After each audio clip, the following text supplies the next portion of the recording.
ESPN on ABC. Colorado, that's their quarterback Cody Hawkins, the coach's son. Hopes he can get another victory, knocking off Nebraska. If he does so, Bill Callahan, it might be his last game as head coach at Nebraska. If he can get the win, perhaps another game in a bowl. And happy Thanksgiving, everyone. John Saunders and Jesse Palmer, the two Canadians, right? We have our Thanksgiving in October, so they make us work on this Thanksgiving. Joe Ganzo has been working very well. He might have saved Coach Callahan's job if he started earlier. Well, he's been terrific. He's only had one start all season, and he only has 2 fewer touchdown passes than Sam Keller this entire year. He threw 7 touchdowns against K-State. Nebraska needs a big game from him if they expect to be bowl eligible. All right, we have a very, very busy weekend of college football here during Thanksgiving. Coming up, our second game will be at about 3:30 Eastern Time. Number 13 Texas still with a chance to get to the Big 12 championship game as they face Texas A&M. Then tomorrow at 3:30, that one on top, believe it or not, UConn can nail down a BCS berth. So would West Virginia with a win on that. And then Saturday Night Football, Missouri against Kansas. Who would have thought at the beginning of this season that would have been an important game? Yeah, don't expect a defensive struggle in this football game. Missouri have scored 30 points in every game they've played so far. Kansas, the number 2 scoring offense in the country. We, of course, will see you at halftime. Enjoy the game. Right now, let's go out to Dave Lamont.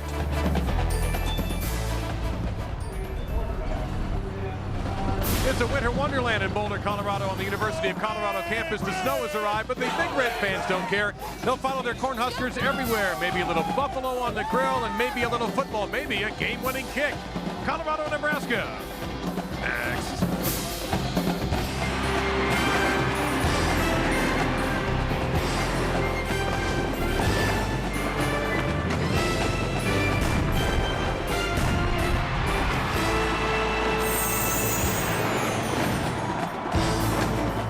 Welcome to ESPN's College Football on ABC, presented by Best Buy. From Folsom Field in Boulder, Colorado, it's the Nebraska Cornhuskers and the Colorado Buffaloes. Hello again, everybody, and thank you so much for making us part of your Thanksgiving weekend with David Norrie. I'm Dave Lamont. Vince Welch is on the field, and we'll get to him in a moment. And a lot of angles in this game. It's a rivalry game. There's bowl eligibility at stake. But, David, maybe the biggest angle is what's going to happen in Lincoln on Saturday. Well, with a defensive meltdown by Nebraska, Bill Callahan's really been walking a tightrope over the last couple of weeks. But if there is a light at the end of the tunnel, I think it's the play of his offense over the last 3 games. It's been explosive under quarterback Joe Gans, and the promise of this offense may end up saving his job. You know, Dan Hawkins probably gave Cody Hawkins the keys to a car a few years ago. Now he's giving him the keys to the Colorado offense. Now, Cody Hawkins is really the most impressive young freshman at quarterback in the Major 6 conferences. Does a great job of managing the game. I think he needs to develop some arm strength, but the future of this program is bright under Cody Hawkins. Both these teams are 5 and 6. Somebody may be walking into bowl eligibility. One team will walk off the field for the final time. Colorado, Nebraska, once again, coming up. Welcome to ESPN's Rivalry Week, presented by Remington. One of the great traditions in college football, the charge of Ralphie the Buffalo. This is a rivalry in the Big 12. A lot of history and a lot of tradition when these teams meet. The atmosphere. The coaches and legendary figures. The passion. The intensity. The talent, the speed. The rivalry between Nebraska and Colorado resumes now. 24 degrees at kickoff for this one. There's even a 30% chance of snow showers, just the way the natives like it in Boulder for this 12th meeting after Thanksgiving between Nebraska and Colorado. Nebraska will receive the opening kickoff. And for the first time since 2002, they're head to toe in white. Just a little bit of red trim. They don't normally break out the all whites, but they have for this one. Courtney Grigsby, number 2. Keep an eye out for him. A 94-yard kickoff return last week, and here we go. And that's Grigsby.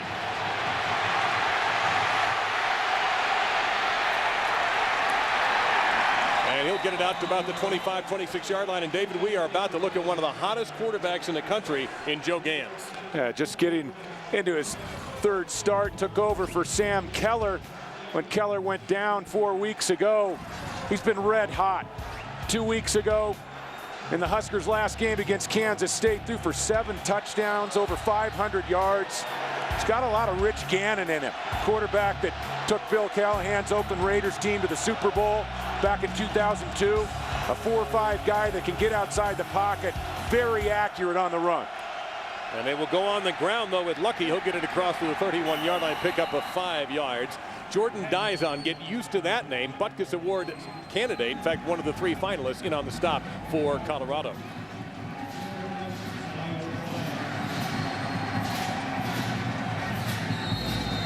A lot of talk about bowl eligibility in this game. And it's very possible the Big 12 will have 9 bowl eligible teams and just 8 slots. Someone will get left behind.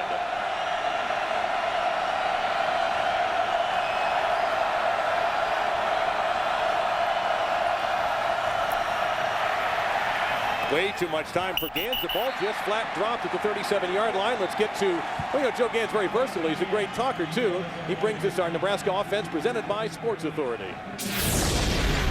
At tight end, we got number 86, Sean Hill, the best tight end with diabetes in the country. At receiver, we got Maurice Moe, the Big Show Purify. Starting up front at offensive line, we got a couple of young guys, Jacob the Brain Hickman and Javario Big Work Burks. And by the way, the deal on Sean Hill is he is very happy that Joe Gans mentioned that, because he would like to let everybody know that an athlete can perform at a high level with diabetes. And he has gone and spoken in the Lincoln area about that to some youth groups. 44% on third down conversions for the Huskers, and it's not going to happen this time. Looked like he was trying to get it to Sean Hill, and he was well covered. Nebraska goes 3 and out. And Gans didn't look very comfortable on the opening series there. Ball not coming off his hand very crisply, and early morning start. Ball's a little bit hard, a little bit slick. Not the accuracy we've seen from Joe Gans over the last 3 or 4 weeks. Now, what about throwing in this kind of weather? It's very cold right now in the mid-20s. The football usually has a little bit of a sheen on it. It's a little harder than normal, and I think, when you start rotating those 16 balls in, you got to get them warm. This is McBride. And he won't get very far, maybe about 3 yards, but decent field position for Colorado. Well, Sports Authority presents our lineups for Colorado. We have a very special guest. We are in Boulder, after all, home of South Park and the home of Eric Cartman. Here's our offensive skill guys. Cody Hawkins is the quarterback because he's the coach's son, so he can do whatever he wants. Hugh Charles is our top running back, and he weighs 190 pounds, just like me. The offensive line is led by senior tackle Tyler Columbus. He's really good at being offensive. He offends just about everyone, all the time. That takes the cake. He'll be back. That wins the award this season. Best intros. And they open up with a little trick play. Going the other way with it. That is Sprague. It's a first down and plenty more as he shoved out of bounds in Nebraska territory. The officials are going to say he was out at the 44-yard line. You see so much Boise State in this Colorado Buffalo offense. Misdirection, wide receivers in motion, skill position athletes on the outside getting runs. This is pure Dan Hawkins, and a nice job by Sprague to get north-south up the sideline. Green knocked him out of the 41, but the official said he was out of the 44, so a gain of 18 for Colorado. I mentioned Tyler Columbus. He has played every snap this year at that left tackle position for the Buffaloes. And he's really gotten better game after game, playing at a very high level in November.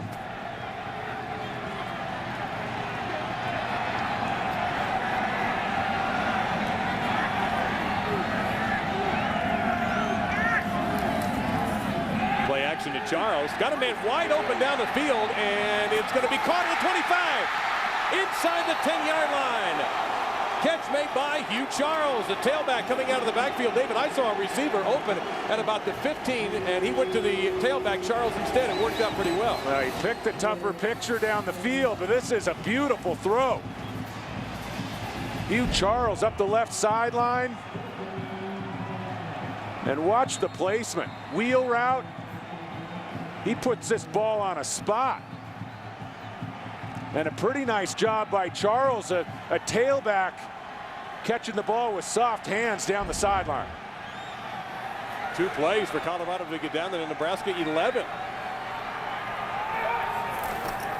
Charles, the tailback. And not a whole lot going on there as we meet the Nebraska defense. Presented by Bo Root and presented by Sports Authority. Starting up front for the black shirt defense. At end, big sexy Zach Potter. Next at linebacker, holding down the middle, Corey Pancakes McEwen. And finally, at safety, the greatest player to ever come out of Culbertson, Nebraska, Ben Eisen. They've gone 55 yards in just 3 plays, the Buffaloes have. After Nebraska's 3 and out.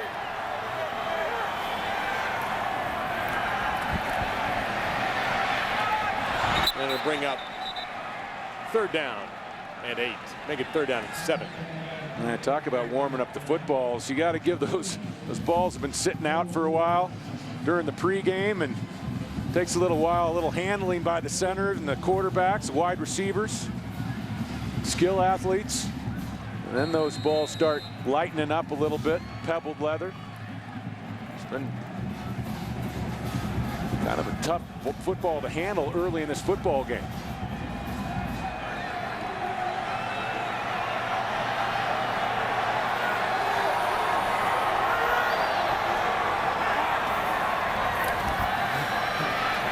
Fort McKnight, and well defended that time by Nebraska fans. 1 interference. I'm not even sure that pass was going to be catchable. So the black shirts stiffened just a little bit. Coverage that time by Anthony Blue.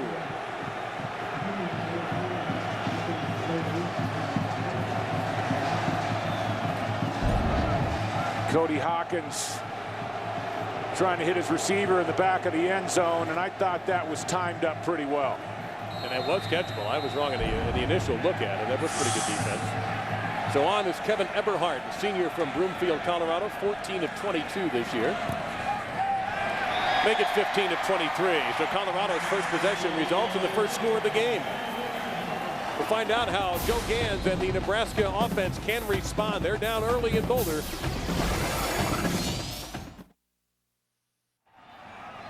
With Vince Welch and David Norrie, I'm Dave Lamont. Welcome and happy Thanksgiving again to everybody. First part of a doubleheader, ESPN and ABC, Texas A&M to follow us. But there you go. Welcome to winter in Boulder, Colorado. A couple of days ago, David, it was in the 70s here. Not for us, of course, but before we got here. One of the truly beautiful campuses, though, in the country. Really nice scene as we work into the holidays, and truly one of my favorites to visit. Well, it doesn't hurt to walk out of your hotel room and take a look at the Rocky Mountains. No, it doesn't. Except if it's 5:36 a.m. in the morning. Then, then you can't see the Rocky Mountains.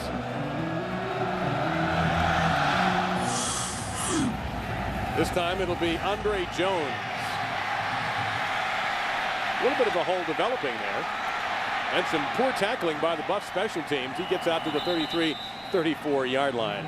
Now let's take a look at this rivalry presented by Sonic.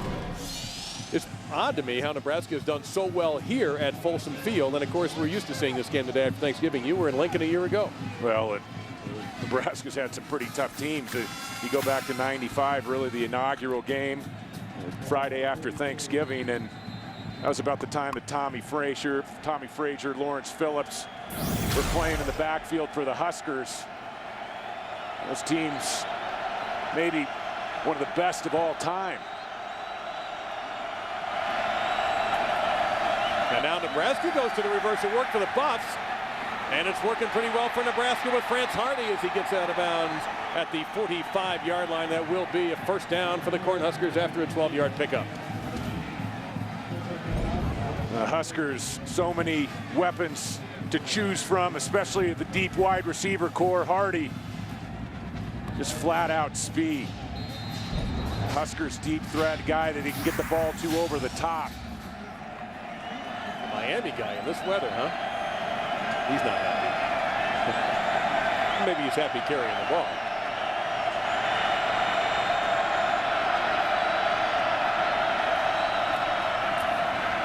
And Lucky breaks loose.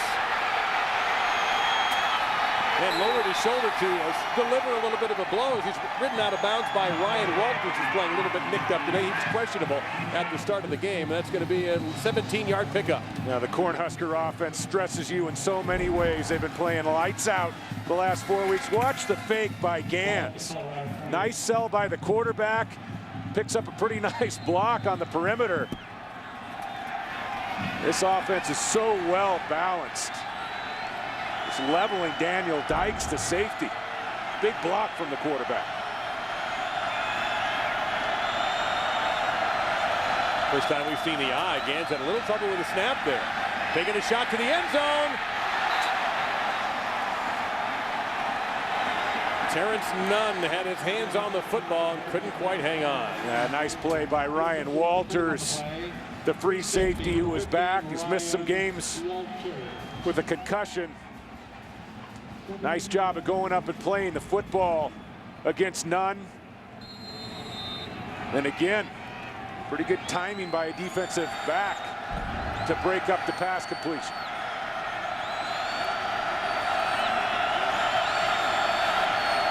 Gans has yet to hit a pass. He's had one dropped and two other incompletes. He'll keep it this time. Good move to get to the hole. And a chance to get to the house. Touchdown, Nebraska. 28 yards.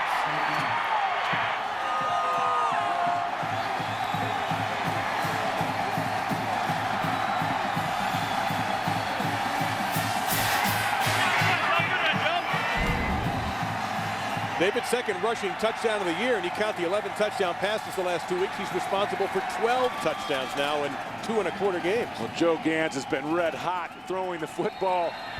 Kansas State game, we mentioned 7 touchdown passes, but he harkened back there to some of the great running quarterbacks we've seen at Nebraska over the years. Henry on for the PAT, hasn't missed all year. He's 41 for 41.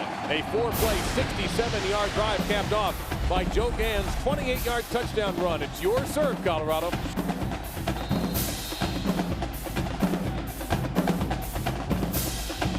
You're watching ESPN College Football on ABC.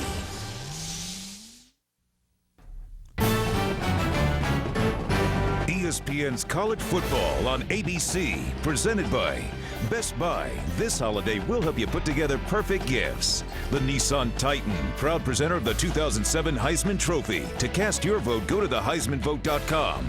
Verizon Wireless. And Clean Exchange, a disposable head electric shaver, new from Remington. Well, there was a bit of a rental car shortage, this being the holidays. Rental car shortage means we got to get around someplace, so a lot of our crew members had to bicycle here from the Denver airport, but we enjoyed the exercise. You see your score in time. So far, 12 plays, 127 yards and 10 points. No surprise given the tradition of these teams. And that's Hugh Charles running back the kick, number 2, with Terrence Wheatley declared out for this game. He was a game-time decision. They opted out, so Charles, the speedy tailback, has a chance right now.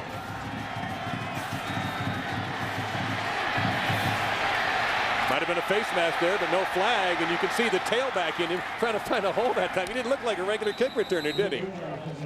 Well, great run. You know, you mentioned it right there. Nebraska has the tradition of running quarterbacks. Could he be another one? Well, Joe Gans taking over for Sam Keller. They've really featured his feet well. He's been very elusive in the pocket. He's been a dangerous weapon throwing the football on the run, and as you see on that play, a nice fake, and Gans very dangerous on the planned running plays to the quarterback position. And here is our X Factor presented by Citibank, David. I think that you know, the Cornhuskers are going to have to get the black shirts back on. They're going to have to start playing defense like the teams that we've seen over the last 4 decades. And then, of course, you know, for Colorado, they got to keep Gans in the pocket. Not much there. Great play by Armando Murillo, the junior from Tampa. One of only 2 Cornhusker players to start all 11 games on defense. He came in from his corner position. Also helped out by Steve Octavian, the leading tackler for Nebraska this year. It's been well documented. The Nebraska, virtually a nuclear meltdown over the last 2 months. They started showing real signs against USC, the way the Trojans controlled the ball on the ground, gave up over 600 yards to Missouri. Kansas posted more than 70 points against this defense. Really unheard of in Lincoln. And not a whole lot there as they go to Tyson DeVries, the senior from Hudsonville, Michigan. Well, the stats don't lie. Sometimes they do, sometimes they don't. 111th Nebraska in total defense in the country, giving up a little over 473 yards a game. They went into the Kansas game dead last in the country against the run. And then Kansas proceeded to post more than 70 points on them in that game. And you know, if there is a silver lining, it's the way they played 2 weeks ago against Kansas State. Kansas State picking up a lot of yards on their last 2 drives when the game was not an issue. And Hawkins hit as he throws, and great job of hanging in by Hawkins as Colorado gets the first down. And they get it out to Josh Smith, a very promising freshman from California, gain of 12. Yeah, the Buffaloes really looked to upgrade during last offseason, especially at the wide receiver position. Not a lot of vertical threat. Josh Smith is a guy who has come in the lineup as a freshman, averaging over 20 yards a catch, and he's given Cody Hawkins a nice threat down the field. His 22nd grab on the year. That was McEwen putting the pressure, but Hawkins did not wilt. Little screen here, just whipped it by Charles. Might not have been a bad idea to have that one incomplete, though, as it looked like the Huskers were all over it. Bo Rude was hanging around there. Cody Hawkins is a very heady player, and you'd expect that. I mean, he's been around the Boise State program, been around his father since he was just a young kid, and you know, he senses those intricacies. He senses when a screen is shut down and he has to unload the ball and live to fight another day.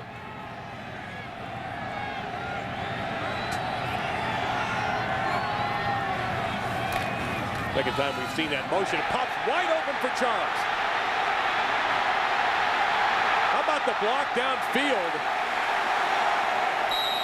Looks like Daniel Sanders, the center. They call him girthy. I'd call him pretty speedy going down there, escorting Charles down to about the 16-yard line, a 41-yard gain. Now this is a nice run by Charles, but if he cuts it up underneath Daniel Sanders right here, if he stays inside, I think he might take this all the way. And no doubt Charles has track star speed. And over the course of his career, the Buffalo coaching staffs have tried to get him to keep the ball north-south, not as much shake, east-west type running.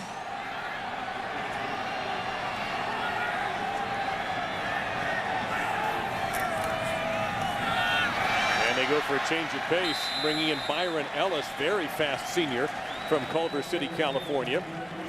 Picks up 5 on the play. This Colorado offense throws a lot at you, and they're a big game plan team. Dan Hawkins loves to scheme. You know, he says we like to draw up plays in the sand each week, but they're very good at formationing. They're great at outnumbering you with their motion and their shifts, and they really attack you from all angles. Tough to draw a bead on this offense for a defense, especially a defense that's been struggling like Nebraska. 7th play of the drive, and there they go on a handoff with Smith. Now, he looked like he was going to throw, but the receiver was triple covered in the end zone. Good job by Nebraska to hold their assignments. And he is finally shoved out of bounds by the BN Zach Potter. Well, stick around for more college football action up next on ABC. Rivals clash in the Lone Star State. Texas looks to keep its shot at the Big 12 title alive with a win against a tough Texas A&M squad. College football presented by Best Buy. Texas versus Texas A&M, part of Rivalry Week, presented by Remington. Next on ABC, college football lives here. The Longhorns need to win that football game and hope that the Sooners lose tomorrow against Oklahoma State to get into the Big 12 title game. Good coverage here by Nebraska. But it's still a first down. What a job by Hawkins to get it underneath the coverage. DeVries makes the catch. You know, Colorado, David, has had a terrible time on 3rd down this year. Only 32%. That's one of the worst in the nation. Well, they've gotten better. After the big upset against Oklahoma, they've improved a bit with 3rd down conversions. But Cody Hawkins sure doesn't look like a freshman. A lot of patience, a lot of poise, just buying time as he works towards the sideline, then boom, he lays it right on DeVries.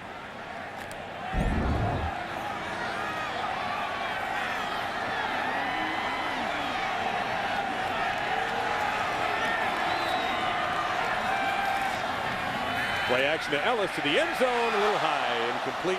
Trying to get it to Smith. Second down and goal from the 5.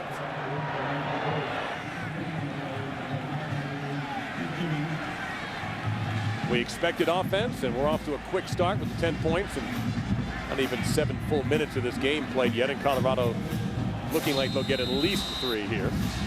And it's going to be interesting to see how Colorado reacted, even with the bye week off the loss to Iowa State, a game where they led 21-0 at halftime. The Buffs in the red zone this year, 28 of 36 coming into this game, 23 touchdowns. Charles. And Nebraska closes up that door pretty quickly, as there's Bo Rude, senior from Lincoln, Nebraska. I'm sure he had to wonder waking up today, is this the last time he'll wear that N on that helmet and wear the white and the red? Bo Rude has had a super career. Of course, his father played at Nebraska. His brother Barrett's playing in the league. One of the rare bright spots for Nebraska, along with Steve Octavian, the other outside linebacker. Brother's got him on total tackles up. How about Dad lagging behind a little bit there? Yeah, needs to learn how to wrap up. Huh? 1972, 74. Colorado just now getting their 11th player on the field. That was Patrick Williams, who was a little tardy for class.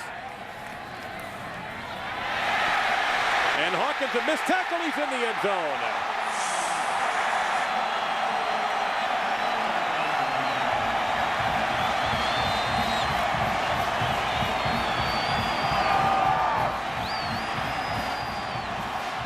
Well, I think if you want to find out what's been plaguing Nebraska this season, you got a good look at it right there.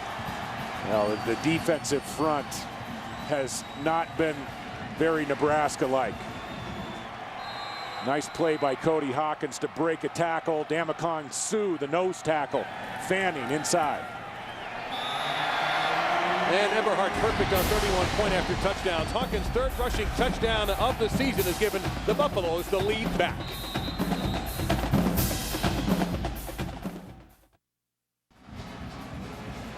I'm not sure that is available at the bookstore, that helmet. Let's go back and take a look at this touchdown, and we set it up. I think this kind of illustrates the frustrations of the Cornhuskers D. Well, the frustrations of this defensive front that's been very subpar, and Damakon Sue just throwing an arm tackle out at Cody Hawkins. Yeah, Cody Hawkins only goes about 5'10", 190 pounds, and the Cornhuskers have not been very good, especially inside with their tackles this year. 11 plays, 74 yards, and 444. We already have over 200 total yards, David, in the first quarter for both teams. Short kick, and it's Grigsby. And he got himself in jail and really didn't get the get-out-of-jail-free card. But let's bring in the third member of our team. On the sidelines, we go to Vince Welch. You know, 4 years ago, Frank Solich brought a Nebraska team here to Boulder, Colorado. The Huskers played well and beat the Buffaloes. But despite that outcome, the next day, Solich was fired with a 9-3 record. A similar fate may face Bill Callahan. Callahan will have a meeting with interim athletic director Tom Osborne tomorrow, and Callahan's future as Nebraska coach is expected to be decided. Will a win here today help his case? Only Osborne knows for sure. When I asked Callahan about tomorrow's meeting, he said he understands it's all part of the business, but he's focused only on what he can control, and that centers around the play of his Huskers today. And they go to Lucky on the ground to the Huskers, gain of a couple of yards. Well, and Bill Callahan, I think what's positive about his situation right now is, number one, the play of his offense, especially under Joe Gans. His offense showing a lot of promise, but also, just as importantly, I think with Tom Osborne's not the type of guy, Dave, that's going to give you a knee-jerk reaction. He's not going to listen to the media or people locally in Lincoln, and I think Tom Osborne's going to keep a level head, and he's going to be very objective about the decision if there is one. Osborne will have that meeting, and I don't think he's going to. The interesting thing to me here, David, and we'll talk more about it after this play, which won't be very much at all, as Brad Jones came in and wrapped up Lucky. The big issue here, if Nebraska goes to 6-6, if they win this game and are invited to a bowl, what do you do if you're Tom Osborne regarding the coaching situation there? Well, I don't think that will necessarily, taint the decision one way or another. You know, that I think it's going to be very important for Bill Callahan, number one, to win this game. And if he does win this game, I think that's a real positive, getting into a bowl game and perhaps picking up 2 more victories as Nebraska works into December. 44% third down conversions coming into the game for the Huskers.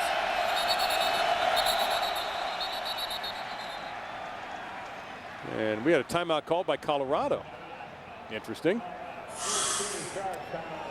Dan Hawkins didn't like something. Well, I don't know if you caught our representative for Colorado today doing the offensive lineups. In case you missed him, Sports Authority presents the defense for Colorado and Eric Cartman.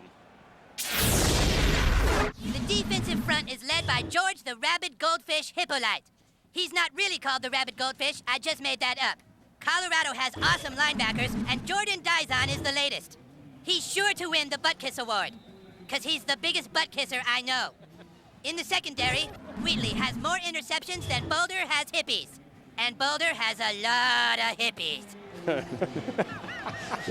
We've got to thank Trey Parker, Matt Stone, and the director of animation, Eric Stow, and Comedy Central. You may know that Trey and Matt are CU alum, and so is Eric for that matter. Thank you guys very much. That was beautiful. Oh, my.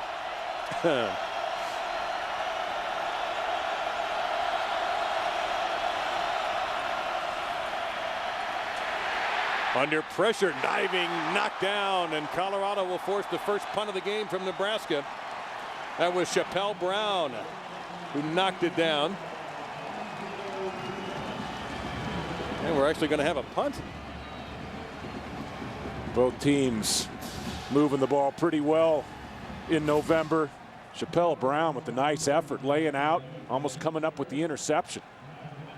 Actually, this is the second for the Cornhuskers. It's Colorado that has not punted yet, and Gans is off to an 0-for-4 start, but he does have the rushing touchdown for Nebraska from 28 yards out. Look out there. McBride.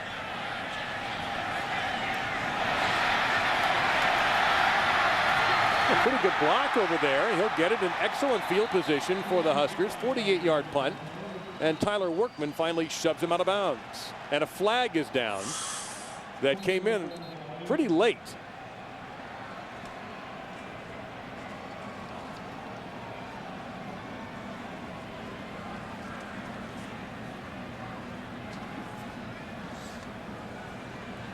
Tom Walker is our official referee, I should say.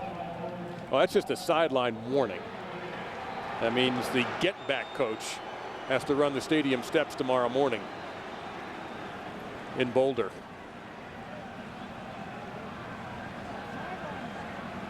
Well, Saturday night national title hopes are on the line, and Heisman candidates lead their teams out of the field on ABC. Chase Daniel leads the Missouri Tigers up against Todd Reesing and the undefeated Kansas Jayhawks. The winner moves on to the Big 12 title game and possibly a chance to play for the national title. Saturday night football on ABC presented by Southwest Airlines, part of Rivalry Week, presented by Remington at 8 Eastern. College football lives here. Colorado off to their best starting field position.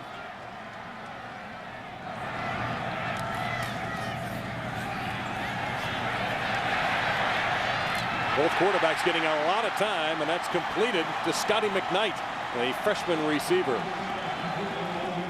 16-yard gain there. Well, I don't think a lot of people ever anticipated this game at the end of the year would mean so much, David. Well, and the winner of that game, regardless of whether they play Oklahoma or Texas, and the winner of that football game, if they can convert and win the Big 12 title game, I think the berth will be secured into the national title game.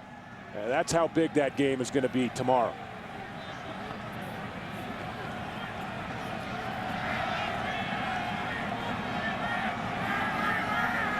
Ellis is the tailback for CU. He stays in the block, and on the rollout, another completion. A couple of missed tackles again, and it's close to the marker, but looks like a little bit short. And Josh Smith makes the grab.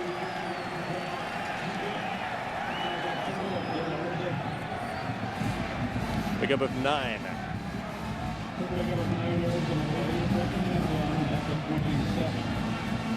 Larry Asante, the second leading tackler for the Huskers, and that may say something because he's the strong safety.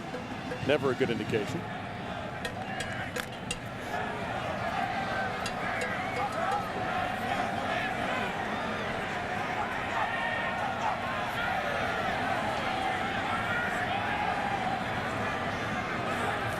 motion. That's Robinson. Charles back into the game, and I think he's got that first down. Sue in on the stop for the Cornhuskers. Near the conclusion of today's game, we will select a Chevrolet player of the game from each team. Chevrolet will make a $1,000 contribution to each university's general scholarship fund.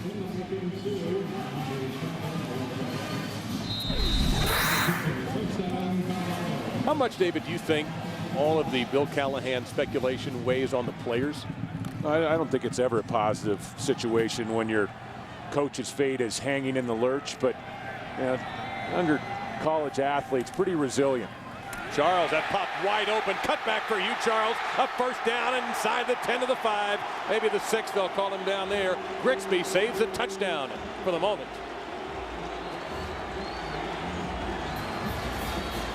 It's a gain of 19. Great work by the Colorado offensive line. They've established themselves early in this game.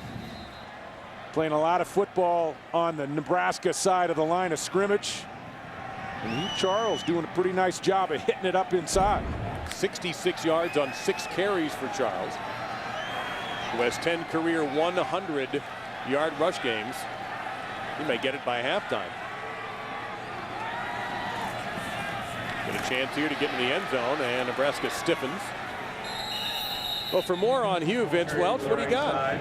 Well, Hugh Charles came into this game with 820 yards rushing, and he'd missed 3 games, or the better part of 3 games, with a hamstring injury. If the coaches were looking for one thing from Charles this year, it was to be a more physical runner. They watched tape of Eric Bieniemy, Colorado's all-time rushing leader, and Coach Dan Hawkins pleaded with him to run with passion. Be physical when you run the football and want to take the contact on, and Charles has certainly improved in that as the season has worked on. Yeah, he was trying to get rid of the image, David, that he was just a track guy, a guy who could only run fast. He wanted to show he could take some hits. Handoff pops open, touchdown for Colorado, Dusty Sprague.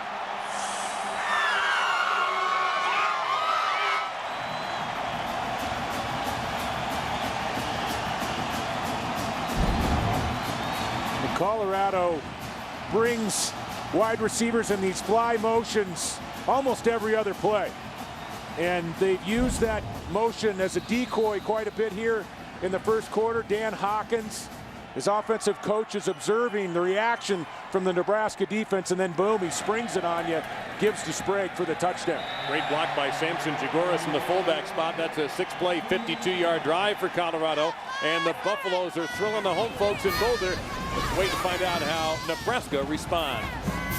You're watching ESPN College Football on ABC.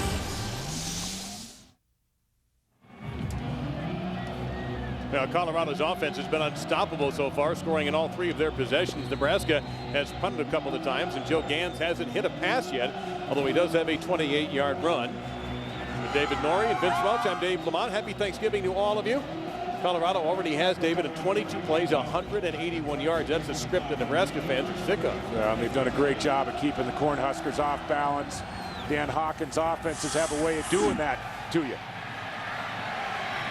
Courtney Grigsby, boy, he got belted just outside the 20-yard line. You could see his head just sort of bouncing between the Colorado defenders, and that extra effort will draw a personal foul penalty.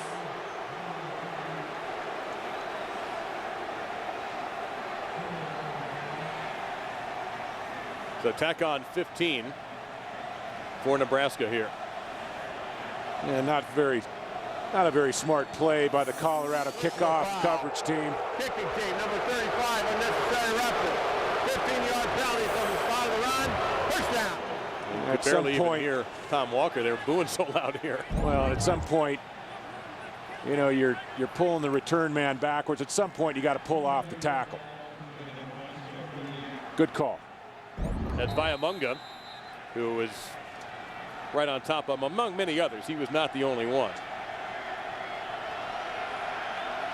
So instead of pretty good field position for the CU defense, you see where they are now. Castile is into the tailback spot. Freshman from LaPorte, Texas. And now a double reverse for Nebraska, and Gans will lead the way on the blocks. Hardy again. He will not get the first down, but it seems as if anything you can do, I'll try to do better, is the philosophy of these coaches right now on offense. Both offenses using a lot of end arounds. This is a double reverse. And not ever a bad idea to give the ball to France Hardy with the speed. Got a nice feel in space. Both defenses getting tested on the perimeter with wide receiver runs. How much would you have figured Nebraska didn't have any passing yards, would not have any passing yards near the end of the first quarter? I wouldn't have figured that, but I don't think it's going to be long before Joe Gans gets it going. Lucky gets it going. He gets across midfield and gets it into the Colorado 47-yard line before Jordan Dizon makes the stop for the Buffaloes. Well, we kind of ripped into the Nebraska defense. We got to be able to pat their offense on the back. Well, 31, almost 32 points per game, and I think that says a lot about college football this year. Only ranked 36 in scoring offense, averaging close to 32 points a game. This hasn't been one of the more stellar years for defenses in the NCAA. And especially the Big 12. We were talking about that this morning.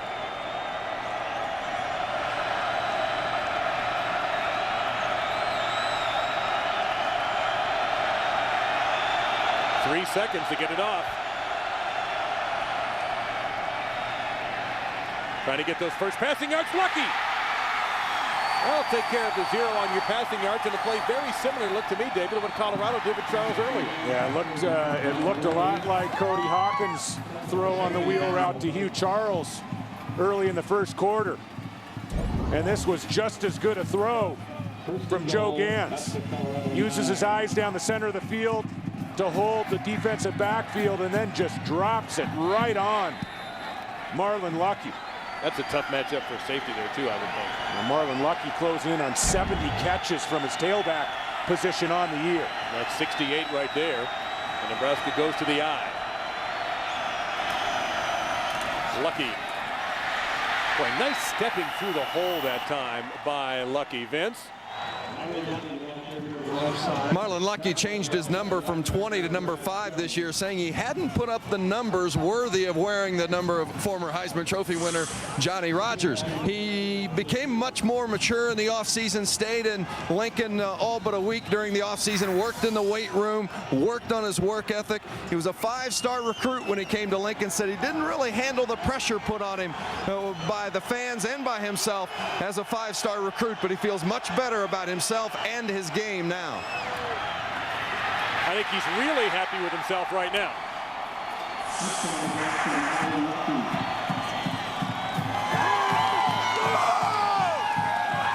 And at the moment, these teams are making it look easy. And he has picked up now exactly 1,000 yards on the season we have for Lucky. 50 yards. And the 28th in Nebraska history to reach that 1,000-yard mark in a season.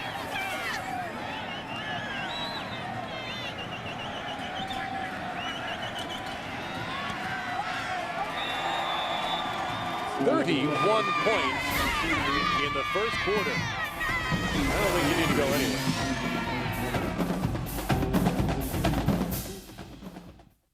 There's your scoring time running out of first quarter, and been a spectacular one if you love offense. Defensive coordinators for both sides have probably broken headsets already.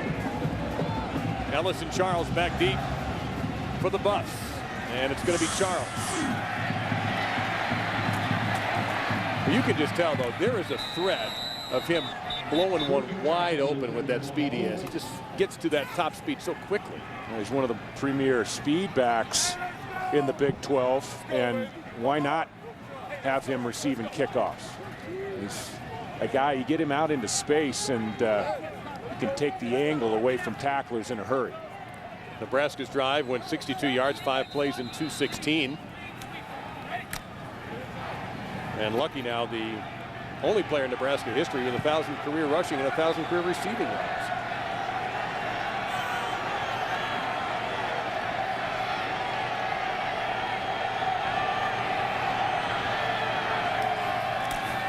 Again, this play has worked very well. They run it with Josh Smith, and he's shoved out of bounds.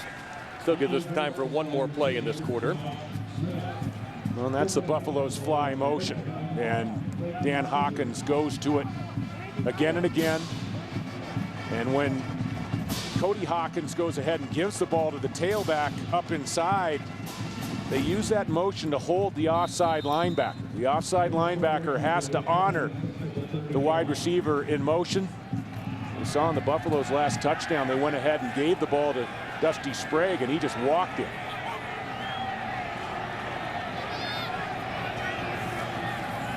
A lot of motion back there. Winds up in the hands of Charles, and he is spun around and sat on by Bo Rude, and he had some help from Steve Octavian. Well, the Boulder Falls, they're a little bit frozen around here this time of the year. College football presented by Best Buy will return after this message.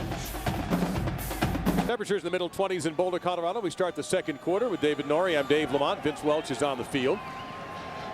It's been an exciting quarter, to say the least. Colorado went through the first quarter without punting. And at the moment, Nebraska has not been able to stop the Buffalo offense.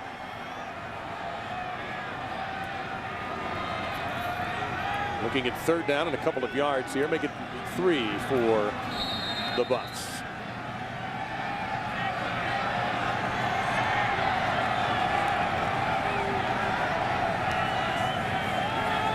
Haven't seen Hawkins roll left much, and that pass is just spiked to the ground as Sue got in there that time, got his hands up. So for the first time today, David, we will see a Colorado punt.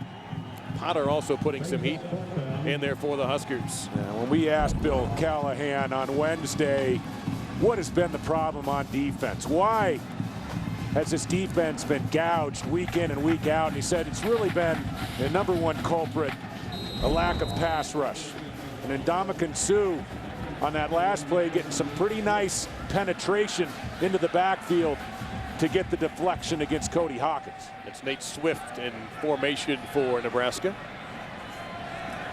This time we've seen Matt DeLallo, left footer. Boy, he crushed this. Nice job by Swift, who had to actually catch that backing up. Looked like a center fielder that time. Well, it's time for our Pacific Life game summary, and we've got plenty to look at here, David. Yeah, a lot of offense in the first quarter. Nebraska, you had to figure it. They've averaged over 500 yards, 45 points a game over the last 3 games.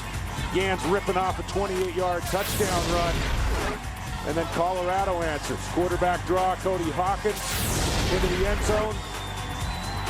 And the give to Dusty Sprague, the senior wide receiver, to give the Buffs a 10-point lead at the time. Joe Gans' passing stats not impressive, 1 of 5 for 39, but he does have that spectacular touchdown run. Only his 3rd start this season. He took over for the injured Sam Keller, knocked out for the season in the loss to Texas. And that's Lucky carrying a CU defender for 6-yard pickup. And that was Maurice Lucas, the defensive end, on the stop. That has to be scary for a defense. Seeing some zone read from Nebraska. Quarterback reading the end man on the line of scrimmage and either giving to the tailback or keeping, depending on how the defensive end plays it. Bill Callahan has the luxury of running the football, springing some option on you, and then a very dangerous pass game. Joe Gans is equally as dangerous from the pocket as he is when he escapes and gets outside.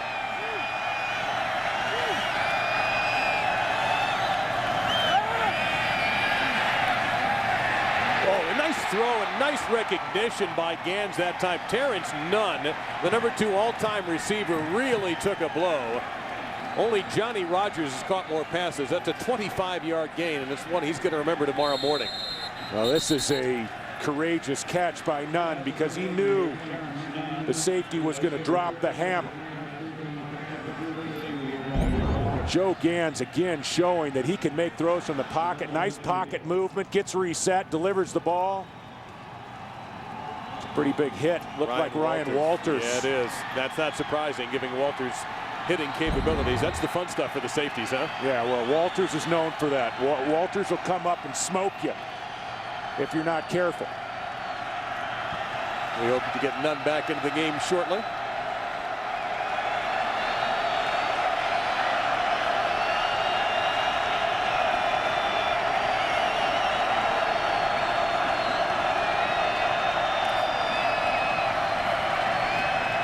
Underneath. And close, but not quite the first down for Nebraska. Gain of about 9 that time for Nate Swift. And Joe Gans, you have to really be impressed. When he got his opportunity, he took it. Sam Keller going down in the Texas game with the broken collarbone. And you talk to the offensive coordinator, Sean Watson, he is very, very excited about the way Joe Gans not only handled being number 2, if you look at the quote there, being a team player, being unselfish, but handling being the number 2 in the fall and through the first half of the season. And just goes underneath and gets first down for Nebraska. Catch made by Maurice Purify. First catch of the game for him. Another one of the really dangerous receivers that the Cornhuskers have. Now you really have the ability to spread it around with this group. This is one of the deepest groups of wide receivers in the country. And getting back to Joe Gans, a real tribute to him for a backup quarterback to get in. As we look at Maurice Purify's numbers, to get in this late in the season and to operate at this level of efficiency. He lost a very tight battle with Keller in August. And again, Purify picks up about 7. And we talked to the coaching staff about it, and he said that he really handled it very well. Better than they even could have hoped for, and he became that great teammate that you saw Sean Watson talk about. So he stayed ready. A lot of backups don't have that kind of maturity, but he clearly did. Well, we hear a lot of coaches talk about how close competitions are at quarterback, and sometimes it gets a bit cliched. They want to keep the backup quarterback in it mentally, and they make these quotes to the media, but the Gans-Keller competition truly was close, and I think we're seeing why it was so close in the way that Joe Gans is playing in November. And of course the junior will be back next season. Goes for Purify. Got a hand on it. I couldn't believe he even got a hand on that. He played that about as well as you could play, but it's going to be third down for the Cornhuskers. You always want to test defensive backfields with the size and the hands of a Mo Purify. Maurice Purify has hands that Sean Watson, the offensive coordinator, describes as competitive hands. He can go up, he's very strong, big hands, and he's tremendous at going up and catching the ball in traffic or over the top. Well, you mentioned the size advantage. He has 5 inches on Gardner McKay there. Purify at 6'4", and McKay 5'11". Nebraska's thrown the ball 5 straight times and make it 6. That one behind Lucky. And it sets up 4th down and 3 for the Huskers. It'll be interesting to see here. Huskers may go on 4th down, this section of the field. You don't want to give up field position on a long missed field goal attempt. Well, Henry got to go here. Henry's longest kick, David, is under 40 yards. He's accurate on PATs. He has not missed the field goal, but he hasn't tried very many long ones. They're passing up on a 42-yard field goal on the year. They are 63% on 4th down.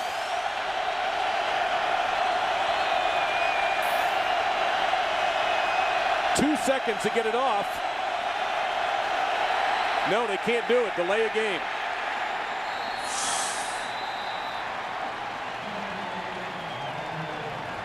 Play a game. Offense, 5-yard penalty. Still 4th down. Now 4th and 8. Well, Joe Gans is a junior, but he's relatively young in terms of his quality playing time. And that was a young quarterback's mistake right there. You've got to keep your eyes trained on the play clock, especially in a situation when you're going for it on 4th and short. Now you're facing a 4th and 8.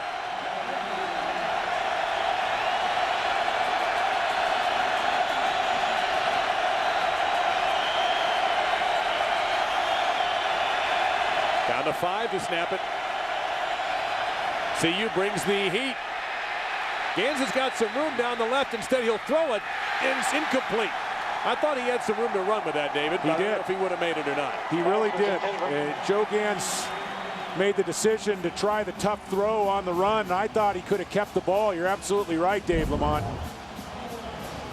And we see his ability to escape the rush. Colorado bringing the blitz, and I think if he tucks it, he's going to pick up the 1st down. Peterson was the second receiver to get a chance at that one, and it looked like the first was none. But none is what they get, and it's going to be 1st down for the Buffaloes. Benjamin Burney was occupied down the field. All Gans had to do was cut the ball up the field with some authority, and I think he picks up the 1st down pretty easily. So much for the drive, which had reached 8 plays.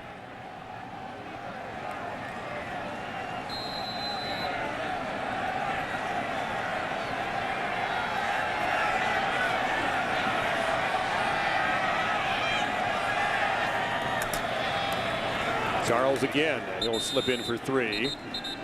Little contact after the play. Corey McEwen among the tacklers for the Cornhuskers. Another fine linebacker. You know, it's funny, we've talked about the losses Nebraska had, David, but they return all their linebackers. Octavian, Rude, and McEwen, all seniors, all good football players. The linebackers haven't been the problem at Nebraska. And even losing Stuart Bradley off last year's team, Nebraska lost their entire starting front 4. A couple big impact players in Adam Carricker and Jay Moore. That front 4 has really been the problem.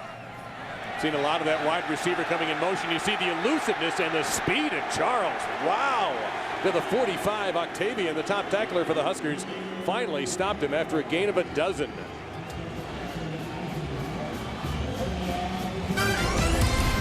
Monday Night Football on ESPN continues next week as the Miami Dolphins take on Ben Roethlisberger and the Pittsburgh Steelers. How will Joey Porter perform against his former team at Heinz Field on the biggest night of football? Monday Night Football on ESPN at 8:30 Eastern.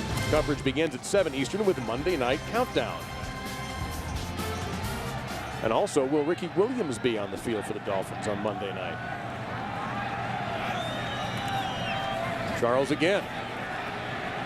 And not much this time. Good job by Nebraska. Maybe no gain there. Rude and Octavian in there. Well, NFL fans will recognize some of these names, David, that Nebraska lost. Well, Carricker was a man-child at defensive end.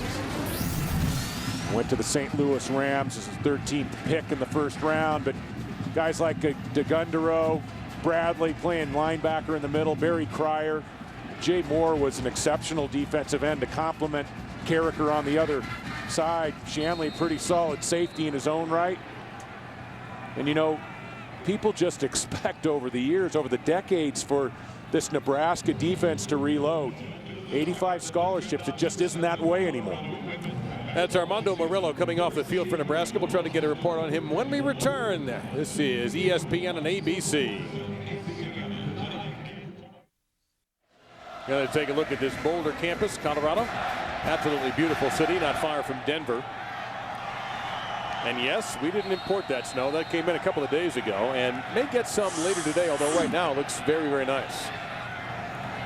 Charles on 2nd and 10. Make it 3rd and about 12 as the Nebraska defense all over them there. Well, obviously, you're not going to win if your quarterback doesn't play well. So far, Cody Hawkins, good start. Well, statistically, the best freshman quarterback in the country. And I think he's going to have to overcome some arm strength problems as he gets deeper into his career, hits a couple nice balls, scores on the quarterback draw to complete a drive. But I think he's going to have to develop just a little more arm strength to threaten all the different spots on the field. He made a nice throw to Charles down the left sideline on the wheel route. Very efficient the way he works behind center. First time he's really gone 3rd and that long before, and you couldn't really tell who the pass defender was and who the intended receiver was on that play. Josh Smith ended up playing defensive back on Armando Murillo, who did come back into the game after being shaken up, so we're happy to see him back. Well, Murillo played this ball perfectly. As a cornerback, you want to get your depth and a nice job of getting his eyes back to the football. He didn't look great doing it, but he held his position. Swift again in formation, receiving formation. He fair caught it last time after a good punt by Nalalo.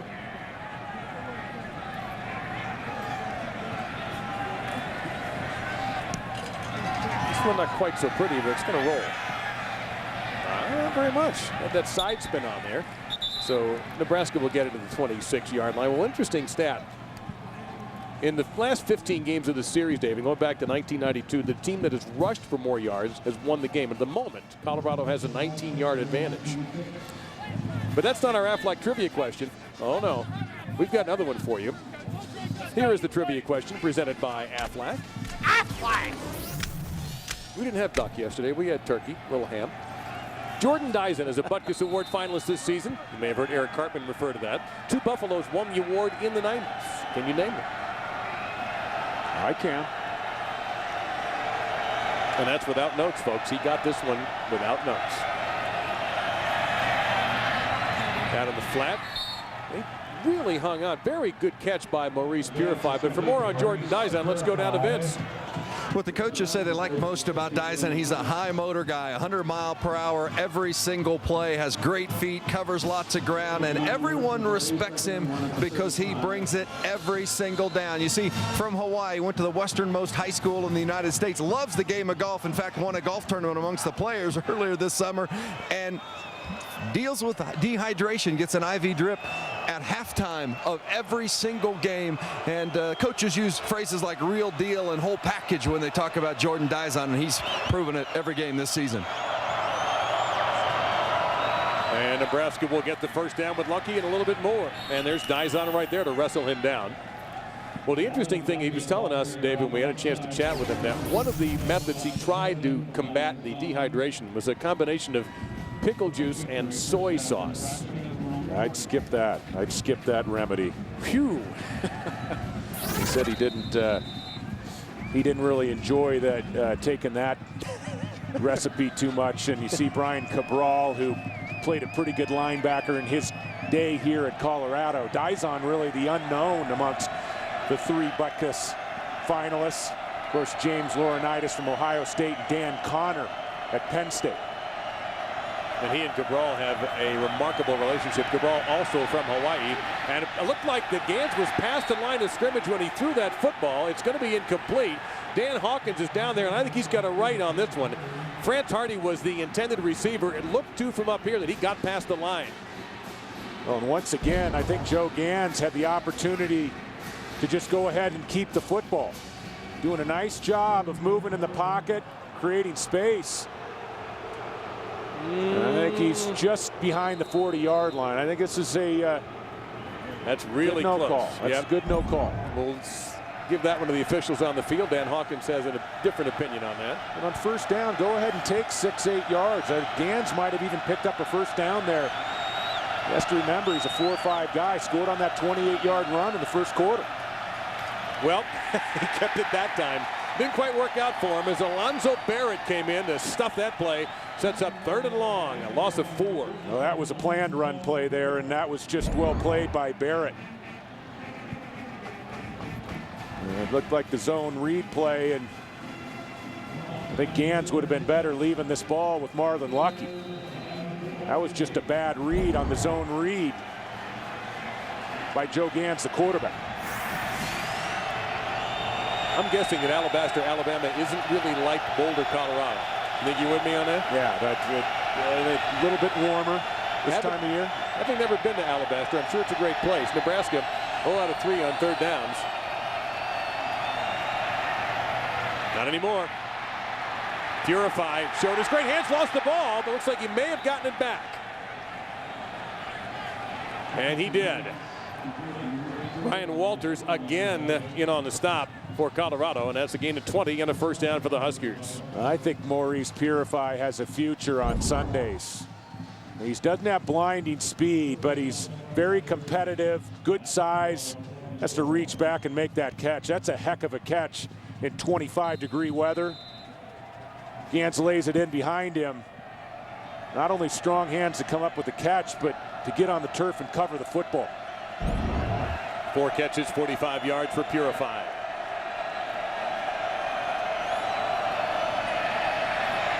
Gans steps up in traffic. 2nd down coming up. Trying to hit Swift. Gans trying to fit the ball into a tight window. Joe Gans, learning on the fly. He's been so exceptional, such great production over the last 3 games. Needs to learn to get off covered receivers from time to time, come down to his 2nd and maybe his 3rd choice. Not a lot of room down the field. Gans had 528 yards of total offense last week against Kansas State. In 2 weeks of being the starter, he'd set a fistful of offensive records at Nebraska. Trying to fit this in here, and what a grab! Wow, that is Terrence Nunn. And that's also a tremendous throw, too. Well, Jordan Dyson is absolutely velcroed to Terrence Nunn. And how about this throw? And the catch to lay out and for Nunn to reestablish his vision. I think he lost sight of the football until he flashed on the other side of Dizon. Great throw and catch. I don't know what Dizon could have done there, David. Not much more. You don't get better coverage from an outside linebacker down the field. Boy, all day for Gans here. Now he'll take off. And he avoided a big hit right there with that little slip because Dizon was going right at his neck and wound up tasting some shoulder pad instead. But a pretty good run that time by Gans. Well, Gans's skill set is very tough on the defense. And as he learns just how potent he can be from time to time to pull the football down and to make runs, I think he creates so many different threats because of his ability to throw the football so well. And then you have a guy that runs about a 4.5 40 and a nice gift to make people miss. 9th play of the drive. Lucky is the tailback.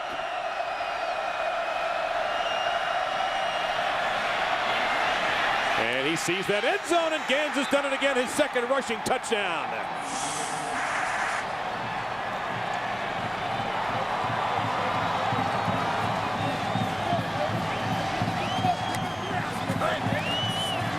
You wanted him to run more. You got it. You get the openings, you go ahead and take it, especially when you have the running talent of a Joe Gans.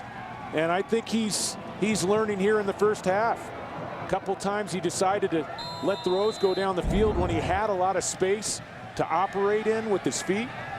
And now he's going ahead and he's just taking those opportunities. It's a heck of a play.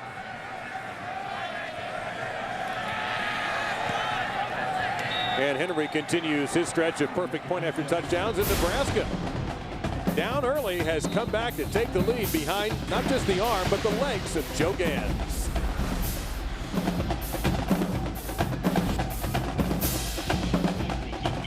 You're watching ESPN College Football on ABC.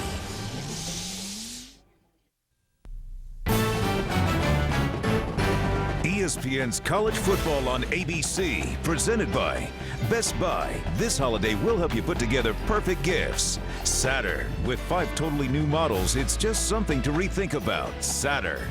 Garmin, give a Garmin GPS this holiday season. And Aflac, ask about it at work. Well, I tell you what, there you see the great Carroll Shelby, and in Boulder, believe it or not, which you don't always think of when you think of hot rod cars and the amazing muscle cars that Carroll Shelby built. Some of the most legendary vehicles in the history of motors, period. We had to restrain Vince Welch when we showed some of this video earlier to him today. He got very excited, but you talk about one of the most innovative and all-time great power car designers. That guy could be number 1, and what a wild first half this has been. A couple beauties lined up on the floor there. Oh, you'd love to take one of those out, huh? That's Hugh Charles. And he pops through the hole and gets to the 26-yard line. We have 468 combined yards in this first half, and I can't say that we're terribly surprised to see it. Well, Nebraska, we talked about it at the top. This team has been so good defensively over the years, and just the numbers have been shocking. I think it's been a state of shock for the Big Red Nation. Colorado, they have different ways to threaten you even without a lot of speed on the outside. Dan Hawkins, with his son operating at quarterback, they're very, very nifty in the way that they can create mismatches with their motions and their shifts. And we've seen this play work several times with Sprague. And not going to be quite as spectacular, but still a solid gain of 5 yards on that play. So that motion play has been run several times already. Green on the stop for Nebraska. Well, it is time for the answer to our Aflac trivia question. Jordan Dizon is a Butkus Award finalist this season. 2 Buffaloes won the award in the 90s, and they are Alfred Williams and Matt Russell. Now, what do you think Dizon's chances are of winning against a pretty tough field? Not very good. Not very good, but I think it's just a great tribute in itself that he would be a finalist and up rated with Dan Connor and James Laurinaitis. I think Connor wins it, personally. Pierre Allen in there from his defensive end position for Nebraska to stuff Hugh Charles. To bring up 3rd down and long. Loss of a couple on that one. Penn State has had a hammer lock on on the Butkus Award over the last few years. Of course, Paul Puslesny winning 2 in a row, and Connor has a chance to make it a trifecta. Laurinaitis, I wouldn't count him out. That's pretty close, neck and neck, but I think the Butkus Award should go to one of those 2 Big Ten linebackers. Should explain for those who may not know, TFL stands for tackles for loss. Ellison at tailback. Colorado's at half of their third downs. Less than half. And McEwen in on the stop that time, number 13 for Nebraska. So Colorado Nalala will have to punt. A nice series for the Big Red defense, and good job of keeping Colorado's spread game at bay. What you really have to try to do against this offense is win on first down, because it takes away a lot of their fly motion with the wide receivers, takes them out of their base run game. If you're defensive coordinator, you want to see Cody Hawkins in obvious passing situations. And a different look this time for Nebraska. Courtney Grigsby is back in return formation. So is Andre Jones. They normally do the kickoff returns. They may not get a chance to return this one. Not a particularly good kick, and it'll die at the 35-yard line. So we have a timeout. Nebraska has taken charge in Boulder at Folsom Field, up by 4, and it's their ball.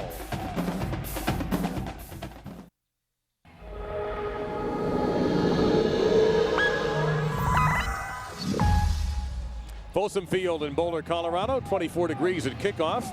With David Norrie and Vince Welch, I'm Dave Lamont. Again, a day after Happy Thanksgiving. Hopefully the leftovers are tasting good. You found a creative way to cook that turkey again. And watch the first of a big doubleheader here, ESPN and ABC. Texas A&M to follow. Oh, boy. That was a heck of a sign there. On the back end of on your Thanksgiving dinner comments. Gann's isolated. What a nice throw to Purify. That is a very hard throw. You know, what is he thankful for? Probably Maurice Purify, but a few other things as well. Thankful from my family, my friends, and I'm thankful for this opportunity to play football here at Nebraska, and I'm thankful for the coaches giving me a shot to play. It's an interesting thought. I'll run this one by you. Now, we don't know what's going to happen with Bill Callahan. No way of predicting. I mean, we can guess all we want, but we really don't know. You got a junior quarterback who can really throw the ball. I mean, the next coach has got to be ready to. Do you stick with this style of offense? I think you have to. I mean, Joe Gans is displaying some great promise for not only a potential bowl game, but into the 2008 season as we see the flags fly. This ought to be a pass interference call against the Buffs. And Gardner McKay, who stepped in for Terrence Wheatley. Wheatley with a busted foot, and they thought he might be able to go today, but he is not. Pass interference. Defense, number 6.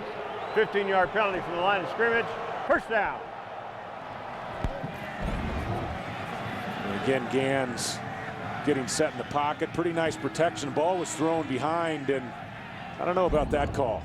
I thought that was played pretty well.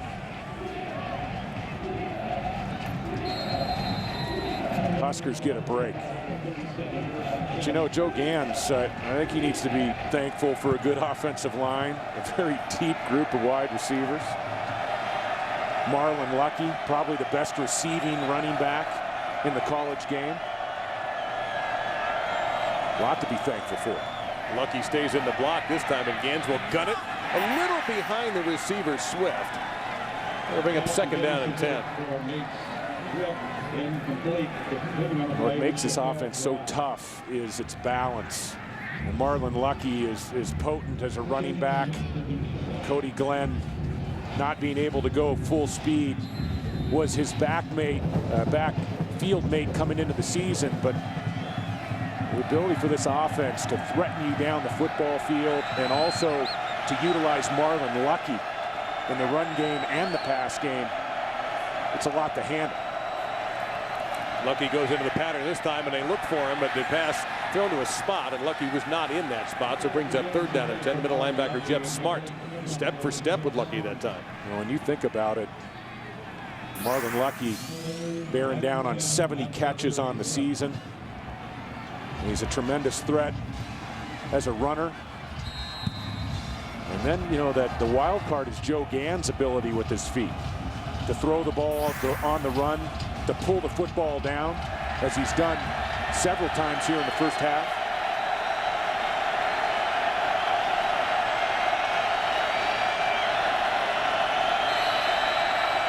And a head linesman comes in and says Nebraska called timeout, and it came for Bill Callahan. Nebraska, first team charge, timeout. So they have 2 of them left. We'll find out what Bill Callahan didn't like and what he wants to do about it when we return. 3rd and 10 facing Nebraska.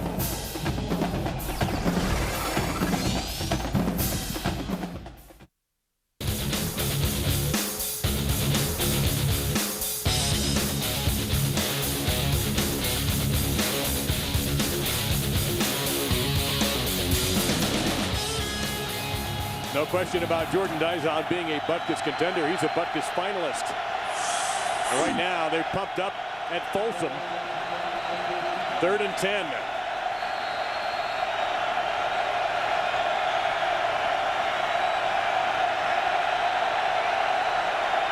So they call the timeout, David, and then end up waving off the play. But it works to Purify. Question is, first down? Yes, he's got it.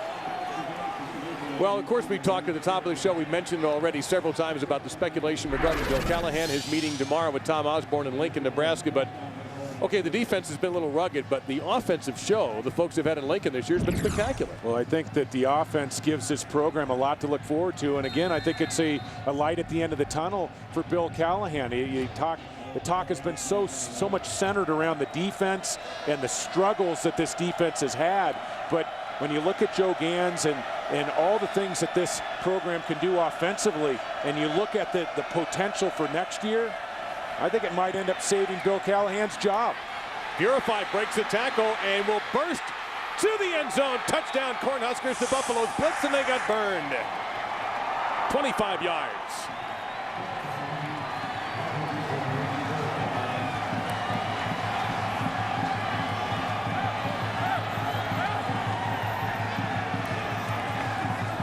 For Purify, his 7th touchdown catch of the season.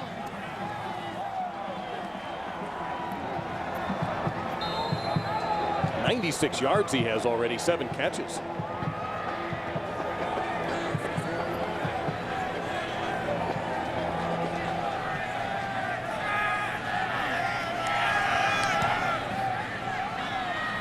Another perfect PAT for Henry.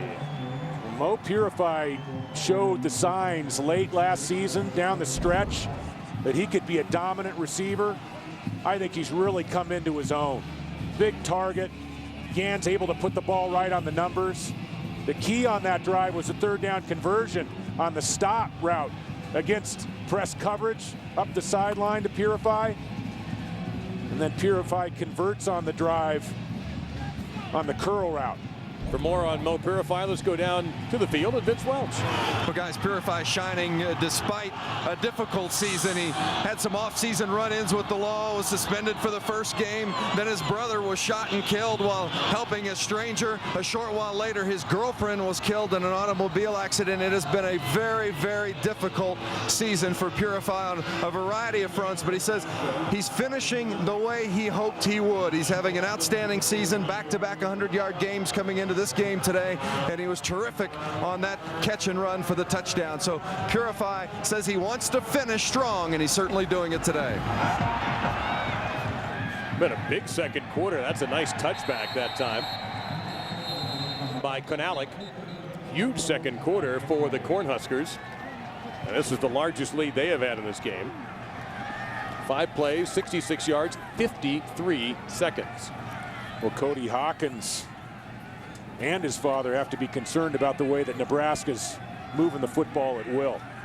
And this Colorado Buffaloes offense is designed to move the chains, to be productive on offense, but they're not necessarily in an explosive offense. Not the type of team that can play from behind a lot. Of course, the Oklahoma game was evidence that this team could rally. Huge upset against the Sooners. Underneath they go to Gear, the tight end, and he's close, but not quite to the first down marker. Well, Colorado's offense rolling along the first 3 drives. The last 3, David, they punted. No, I think that Nebraska has gotten their feet underneath them on defense. They figured out some of the things that Dan Hawkins is trying to do to them scheme-wise. You know, as Cody Hawkins gets older in this program, I think he's going to be able to get the ball down the field. A big part of it has been their lack of talent and speed on the outside. That time they faked that little hot and underneath. Nice little play here. This is Robinson for Colorado, showing speed. Another missed tackle by the Huskers, and deep, and now a flag too. On top of all that, as Asante may have grabbed a face mask. It's going to end up being 35 plus either 5 or 15 more.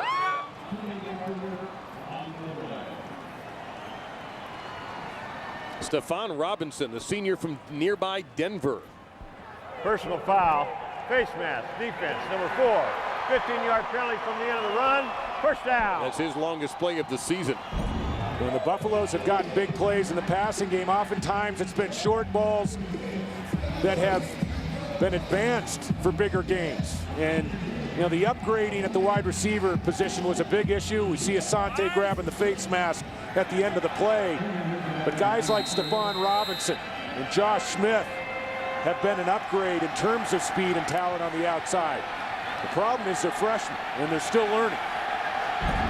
But a lot to look forward to for Cody Hawkins in the years ahead. Hawkins pressured from behind, got it off in time. Pick up about 5, maybe 6 to Patrick Williams. Hawkins now 9 of 15 on the day. Coming up on the Capital One halftime report, John Saunders and Jesse Palmer will break down how last night's USC versus Arizona State game affects the Pac-10 and the BCS. We'll look ahead to tomorrow's Big 12 showdown between number 4 Missouri and number 2 Kansas, and look back at 2007's bizarre and unusual year in college football. What'd you think of SC last night? I think they looked dominant on defense, and very apparent that John David Booty is back. You'll see them next week, right? Absolutely. Coliseum. In and out of the hands of gear that time. We have the USC-UCLA, one of the great rivalries in the game next week. I think if USC is able to win that game, even if Oregon takes care of business and the Ducks get the Rose Bowl berth, of course the Ducks have to win next week against UCLA and then win the Civil War game against Oregon State. But even if Oregon wins out, I think USC is really a cinch, in my mind, to go to one of the 3 other BCS games. Maybe even the Fiesta Bowl, the Tostitos Fiesta Bowl. That would be a likely suspect. Colorado struggles on 3rd downs this year, and this is going to be at the marker. It looks like it's going to be, it is, a 1st down for Kendrick Celestine, the wide receiver from Mamo, Louisiana. Gain of 7. Great story that Dan Hawkins told about recruiting Celestine, pardon me, and said, you've never really been any place quite like Mamo, Louisiana.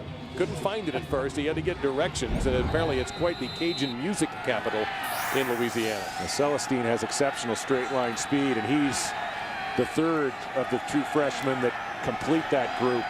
The upgrade, so to speak, along with Stephon Robinson and Josh Smith. And then you got Marcus Seamus, another 2 freshmen who is redshirting. So 4 talented young receivers for the Buffs. To the end zone, wide open, touchdown Colorado. Debris, nobody near him.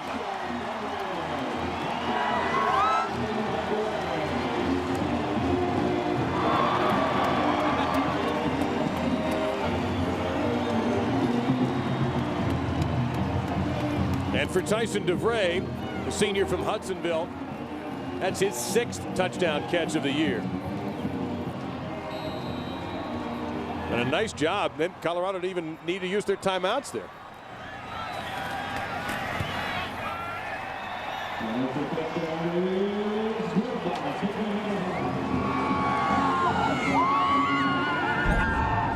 Cody Hawkins has displayed the ability to move his team quickly down the field in clock situations. Did a nice job in the last 2 drives of the Iowa State game, their last game, which was a couple of weeks ago before the bye week. There's a nice feel when time is a factor, and you sense that Cody Hawkins feels a little urgency. It's a little more snap on his balls, able to put a couple extra revolutions on the football when he's under duress and the clock is a factor. And That was a heck of a drive.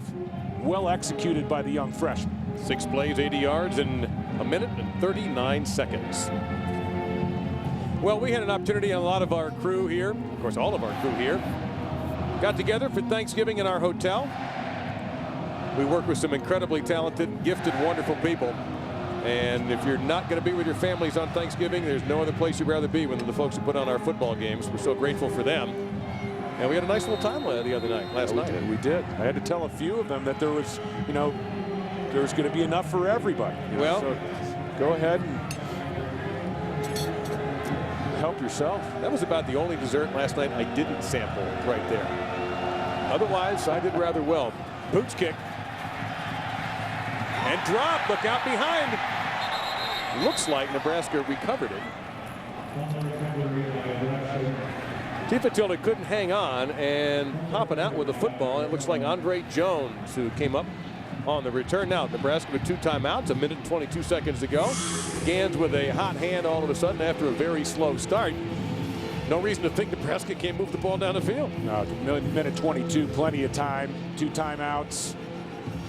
Gans has something that Cody Hawkins doesn't, and that's a group of wide receivers that can stretch you horizontally and vertically. This Nebraska offense equipped to go a long way in a short period of time.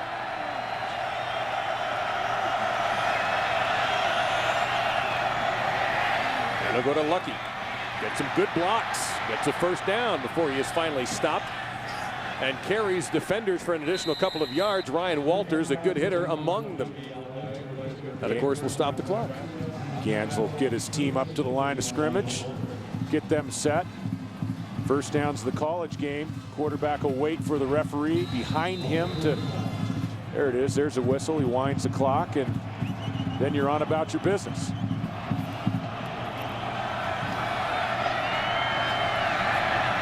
Wide open. Too much time. Neither of these defenses are known for sacking the quarterback. We haven't seen a sack today, and Colorado really has put very little pressure on Gans. Smart making the stop on Purify.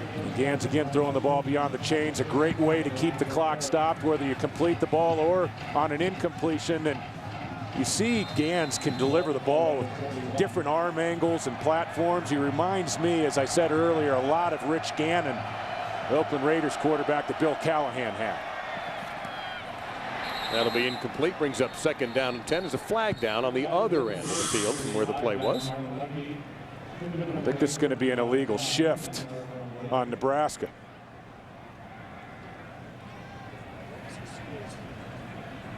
I think you're right. Illegal shift. Offense, number 16. 5-yard penalty. Repeat first down. That'll set up 1st down and 15. Mentioned the lack of sacks for these two defenses. Colorado with only 18 on the year. Nebraska with only 13 on the year. Kind of surprising when you look at how much pressure these defenses bring. And both defenses not afraid to blitz you and bring extra defenders.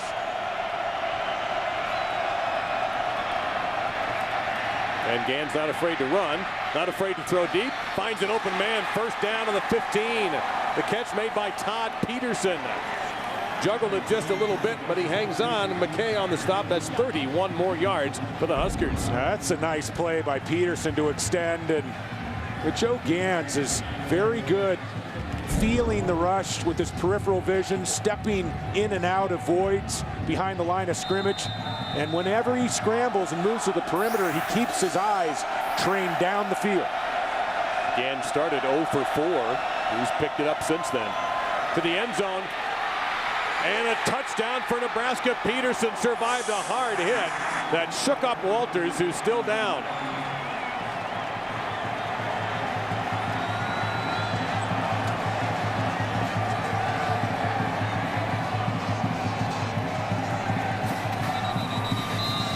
And so is Peterson. He'll celebrate on his back for this one because he really took a hit, and Walters has been helped up and is walking off the field. It looked like initially he was the one that was in worse shape, but Peterson ended up taking a shot at the 2-yard line. A great effort to get into the end zone. Couple big kids. Todd Peterson, 6'4", about 210 pounds. Walters not able to get the helmet in front. These are some of the violent collisions that you see down the football field, and Walters, as we know, not afraid to stick his nose in there, not afraid to bring it. And hopefully both these players will be able to return to the game. How about the toughness by Peterson to not only make the catch, secure the football, but to wheel out of the tackle, wheel out of the hit by Walters, pick up the touchdown. What a play. We have the Cornhuskers for 274 passing yards. Gans has hit his last 6 for 113 and 2 touchdowns. You know, we were joking up here a little bit. Did Colorado score too quickly on their last drive? Looks like they might have. Hey, Vince, what do you have down there? Joe Gans going to the locker room a little bit early and slapping high fives as he goes, as you take a look at Peterson. But Gans has also taken a hard hit to the rib area, so they're going to assess that here, taking an extra moment in the locker room here at halftime. 4 plays, 71 yards in 59 seconds, and this Nebraska offense has had an enormous second quarter.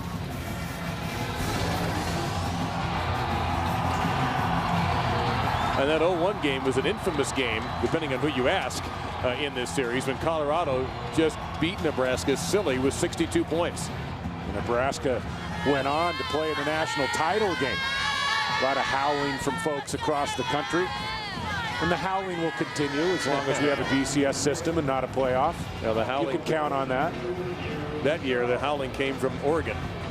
Well, and this year, if you have a one-loss team like an LSU in the game, how can you say that LSU is better than an Ohio State or better than West Virginia? You can't. I mean, it's America. You got to play it. You got to have a playoff.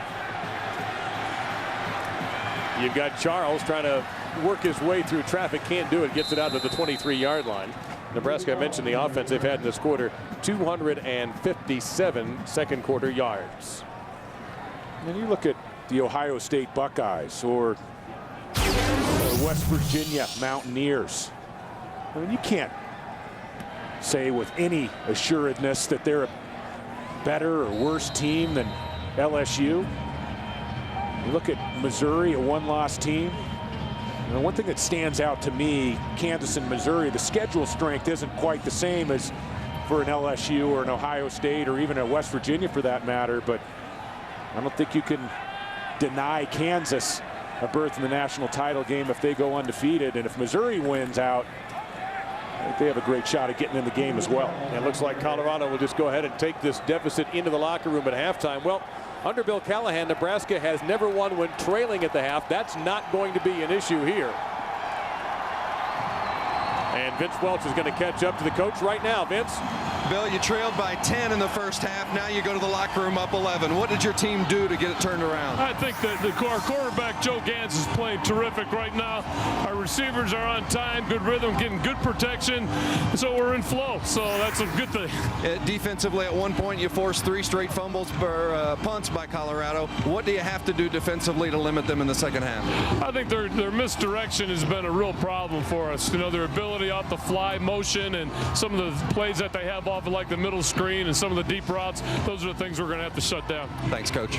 Dave? 668 combined yards, Vince. Thank you very much. Appreciate that. We'll come back in a little bit, but right now, let's go to our slightly warmer than where we are studios to join John Saunders and Jesse Palmer.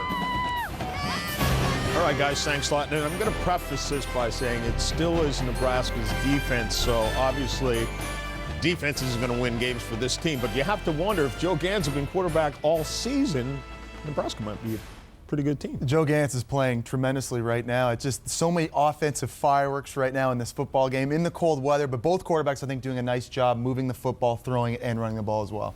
Yeah, we're on site for possibly a 70-50 game, something like that, if anybody decides to play defense, which shouldn't surprise us because of the type of year it has been. When we come back, we will look at some of the wacky and memorable plays. You're watching ESPN Rivalry Week, presented by Remington. In Boulder, Colorado, beautiful sight, beautiful part of the country.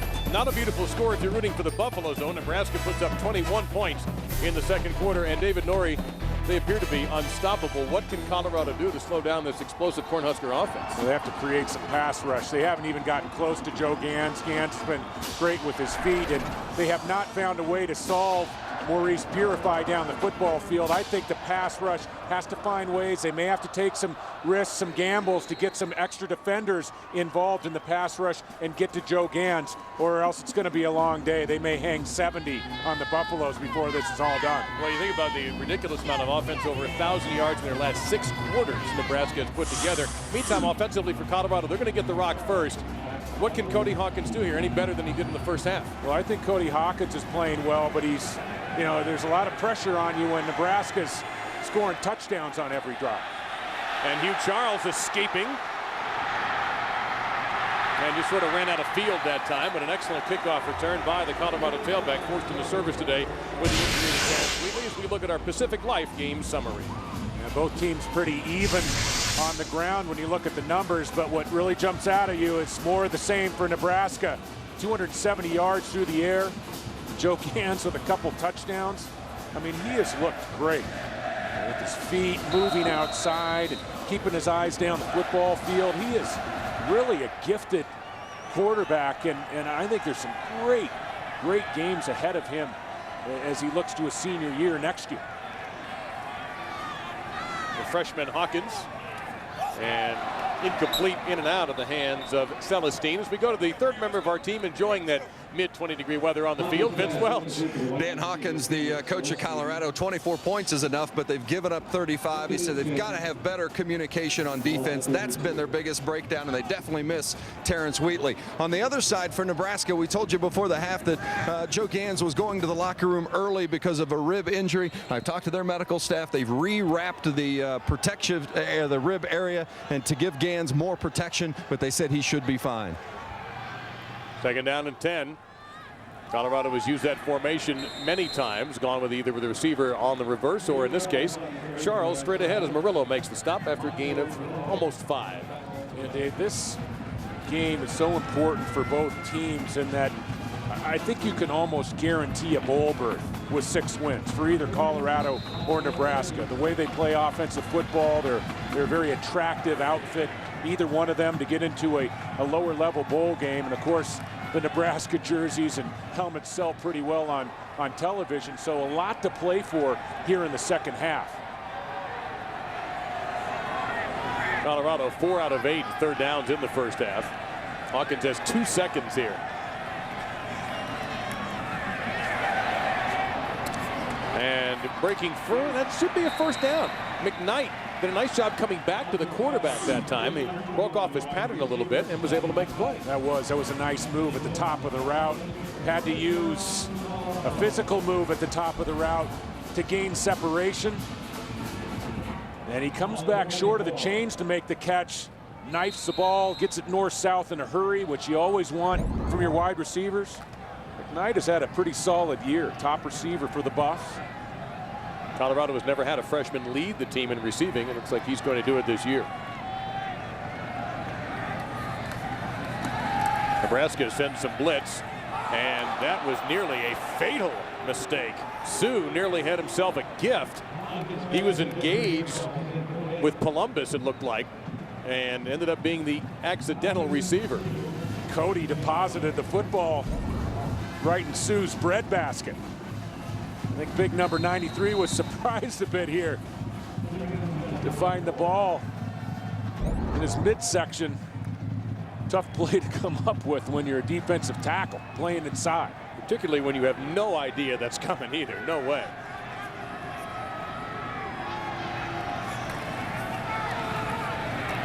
And a good solid tackle that time by Octavian.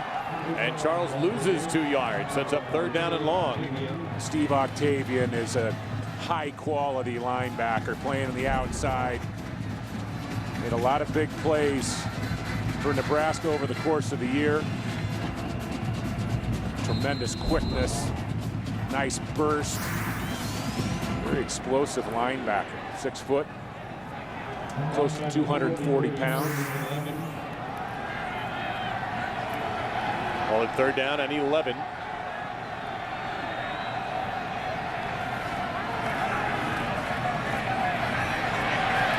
Still no sacks in this game, and blankets coverage. The Colorado fans looking for a flag, and they're not going to get it. DeVray was the intended receiver. It's like Bowman was all over him here, but is it clean? Zach Bowman, I don't think it was clean.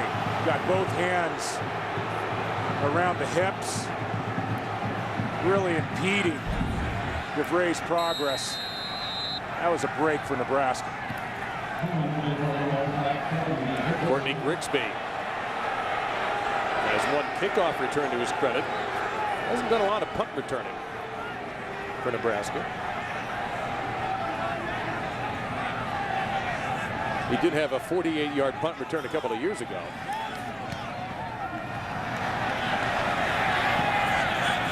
But somebody ran out of a shoe, and this is going to end up being an outstanding punt for Colorado. A piece of equipment fell out of the field, and Nebraska will have some very poor 6-yard punt. Well, Joe Gans came in, probably the hottest quarterback in the country, David, and after an 0-for-4 start, we see the numbers there. He has been spectacular. Even hotter than Reesing or well, I don't know. Chase Daniel? Did they have 11 touchdowns in 2 games? How about Tim Tebow? And you're right. I mean, statistically, there really hasn't been a quarterback that's been as productive when you look at his numbers. I mean, he threw for 7 touchdowns 2 weeks ago in the Cornhuskers' last game against Kansas State. I mean, he's been great spreading the ball around. Mo Purify, the primary target, and Gans has been very, very effective in the opportunities when he's pulled the football down and run with it. And all those wild, loud numbers you just saw there on your screen a moment ago, Smart is in on the stop there, all under the leadership of Joe Gans, who took over following Sam Keller's loss. He was injured in the game against Texas, broken clavicle, knocking him out. Dave, I know you were wandering around downstairs near the buffet at halftime, but I guess who I bumped into? I'm not letting you get away with that. No way, man. You're not getting away with that. I mean, come on. Anyway. But anyway, I'm looking out there. They had a real emotional ceremony for Ralphie 4. They're retiring Ralphie the Buffalo. Yes, it would be a safe guess to say that Ralphie 5 is to follow, but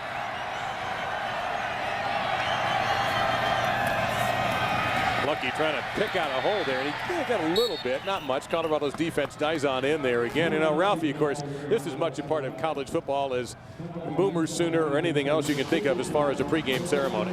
Number 4's last run. It was a great ride while it lasted. They tell me that these buffaloes usually live to be 20, maybe 25 years old if they're in the wild, but in captivity, usually about 15 years is the average age or average lifespan. And I remember we used to come up here, UCLA teams played up here a couple times in the 80s, and my teammates weren't real fond of seeing Ralphie bearing down on them. Illegal substitution on the offense. 5-yard penalty. Repeat third down. Well, it turns it into a 3rd and short into a 3rd and long after that penalty on the Cornhuskers. Yeah, but seriously, this is such a beautiful campus, and you're so close to all the ski areas and the great outdoor feeling that you have here. And all the tradition with Ralphie. Oh, it's a beautiful part of the country. Yeah, look at the Rocky Mountains there in the distance. Got the Flatirons behind us. Flatiron Mountain Range. It's a Christmas card photo right there. I don't think I've ever talked to a student or a student athlete from Boulder that didn't just rave about their experience.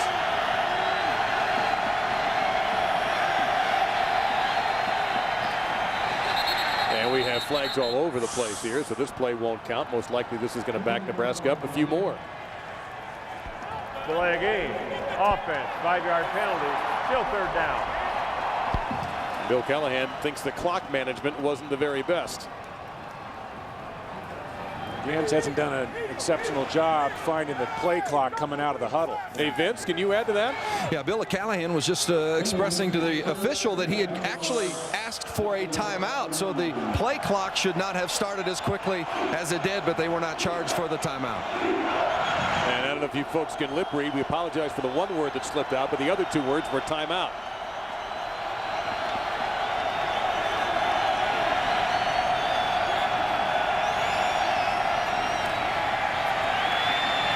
Way too much time, but intercepted. Colorado with a chance to score the touchdown. They'll get it. Jimmy Smith, the freshman.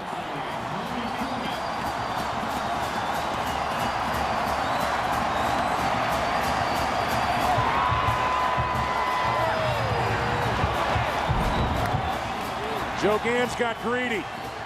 Looking for Purify. Ball sails on him a bit. Great positioning by Jimmy Smith, the freshman. That's a pretty solid play to pick his way down the sideline and cash it in for 6. 31 yards on the return, and the way this game was going, a defensive touchdown was possibly the last thing we expected today. First turnover of the game leads to 7 Colorado points. What a dramatic turnaround. And Nebraska will get the ball back, but they have been shaken as the Buffaloes get the defensive touchdown by Smith.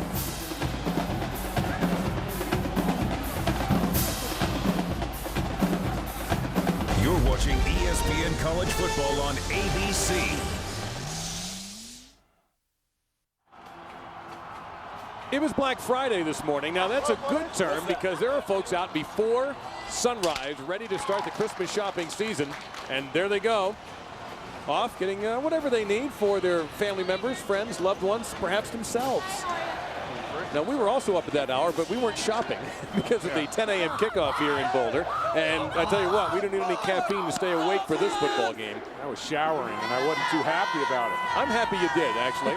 Personally, I'm delighted. I mean, I know you got to get up and get ready for football games, but at 5:30, come on. This will be Andre Jones at the 10.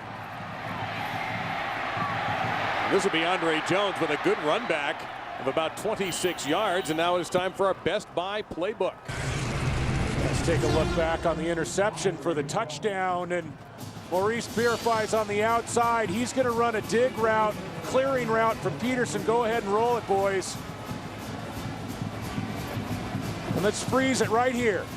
You see here, that's going to be Walters, the safety. He's going to wall the inside. He's waiting for Purify, the collision, and Gans lets the ball sail on him. You got to get off covered receivers if you're going to play college quarterback. Gans should have moved on.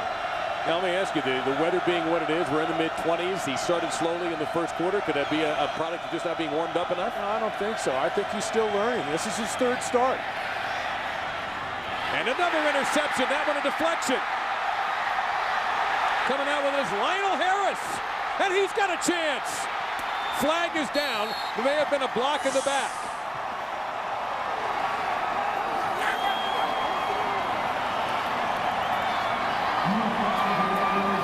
Almost certainly going to be a penalty on the Buffs, but they will retain possession. Yeah, it's going to be a hold on Maurice Lucas, a defensive end, or this ball could have gone again for 6. Holding. Defense number 91. 10-yard penalty from the spot of the foul. First down.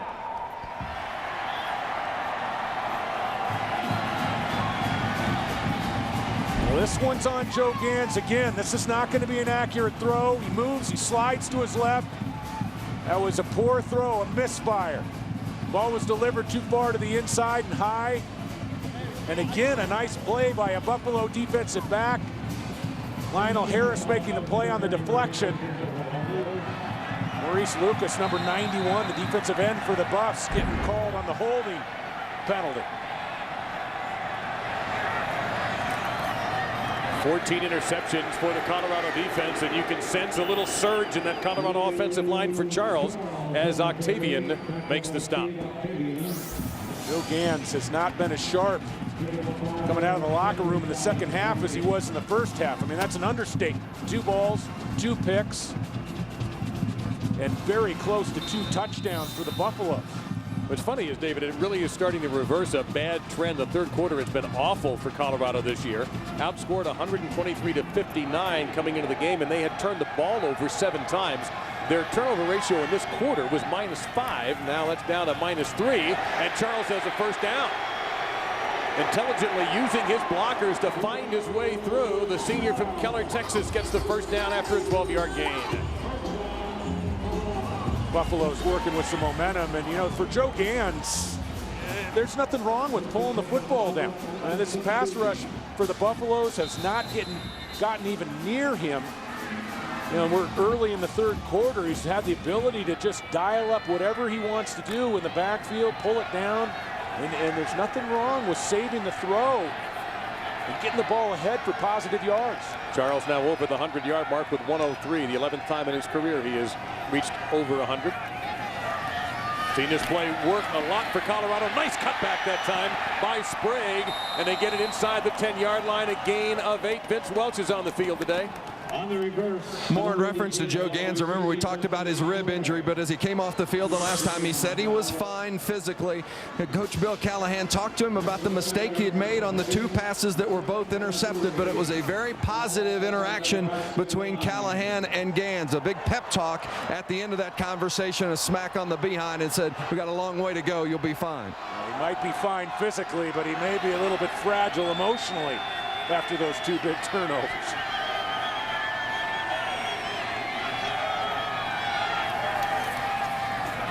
Quick hitter for Charles. Colorado's back in front.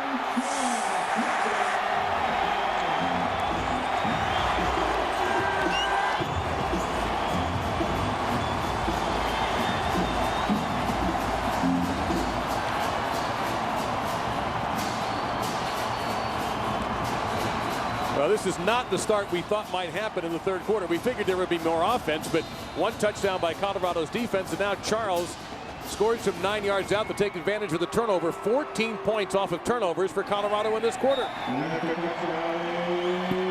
So the resolve of the junior Joe Gans and the Nebraska offense will be tested when we come back to Folsom Field in Boulder.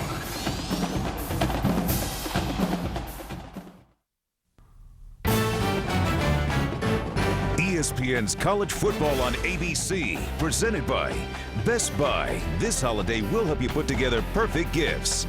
Dodge, live life to the fullest. Dodge, grab life. Olivia, award-winning high-definition television.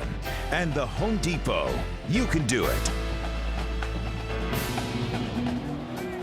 Winter wonderland in Boulder, Colorado, and a wonderful football game as Colorado's put up 14 unanswered points in this third quarter, set up by 2 interceptions against Joe Gans. Hugh Charles gets the touchdown, and Colorado made it look easy on that play with a quick hitter.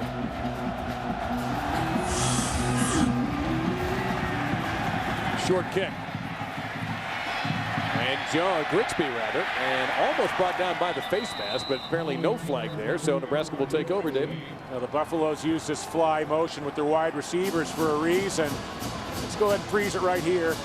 Dusty Sprague, the fly motion, and what it does, it influences and makes Tierra Green, the safety, stay at home. Mayava, nice job pulling the left guard, getting up into the gap. Hugh Charles ducking it inside for 6. Funny, the control of this game has shifted so firmly. Very early it was Colorado. Second quarter was all Nebraska, and now it's all Colorado again. Back-to-back interceptions will do that for you. And not surprisingly, they go on the ground, the Cornhuskers do, but Lucky doesn't get a whole lot done. As Smart is all over. First 2 attempts of the second half, Joe Gans lets the football sail on him. Looking for Maurice Purify, and Jimmy Smith delivers the touchdown for Colorado, and then Lionel Harris off the deflection, and Hugh Charles is into the end zone. Already over 100 yards is Charles. Second down and 10, facing the junior from Palos Heights, Illinois. Quick throw and a good one. First down, Nebraska. And the strength of Maurice Purify that time. You saw him dragging tacklers, Vince Welch. And remember, as we reported just at the beginning of the second half, that Dan Hawkins had told me as he came out of the locker room, they had to be better in the secondary. Now, granted, maybe a couple of mistakes by Gans, but his Colorado secondary has definitely taken advantage of those situations, returning the one for the touchdown and then setting up points on the other interception. So Hawkins' message in the locker room at halftime has paid off. And Vince, it's pretty tough on the secondary when you have a guy like Mo Purify. His size is such a factor on the fade routes as well as the slants. They go to him again, and that was nearly another interception. Lionel Harris was going one way. Burney was on the coverage on Purify, but Harris almost picked up his second interception of this quarter. Maurice Purify uses his size to get off press coverage. Colorado, so much man-to-man, probably more man-to-man than you'll see from any other Big 12 defense. That was a heck of a play on the outside. It looked like Benjamin Burney breaking up the slant. How about that? Not even Johnny Rogers did that in Nebraska, what Purify has done so far. 123 on the day with 9 catches. Different era. That's true. And flags down. It may have been the left guard Hickman who had the false start. False start. Offense, number 67. 5-yard penalty. Repeat second down. Well, they didn't throw the ball quite as much back in the early 70s. Jerry Taggy was the quarterback. But Johnny Rogers, 55 receptions. In fact, that was that record lasted for a while. Heisman Trophy winner. Right there, you're looking at a Butkus Award finalist, and Dizon.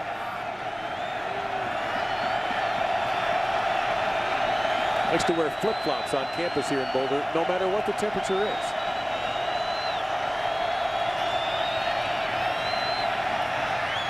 Defender fell down, and the ball is on the ground. Swift had a great chance there, at least to make it a little bit more of a manageable down coming up. Could not hang on, so it'll bring up third down and long. Stick around. We have more college football action up next on ABC.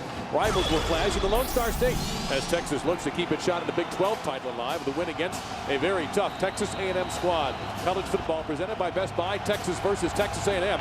Part of Rivalry Week presented by Remington. Next on ABC, college football lives here. Remember, the Aggies took care of the Longhorns last year. Big upset. Knocked Texas out of the Big 12 title picture. Gaines in this half, 1 out of 5, 13 yards and 2 interceptions. Got the foot down.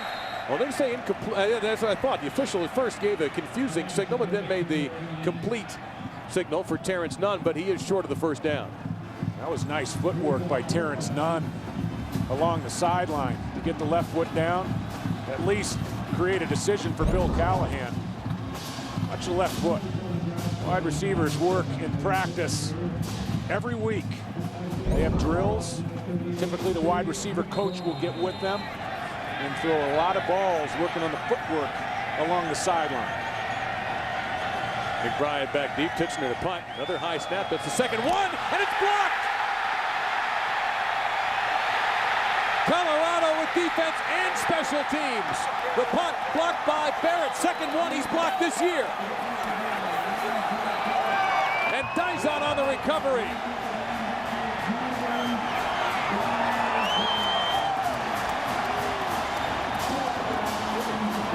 First punt against Nebraska blocked.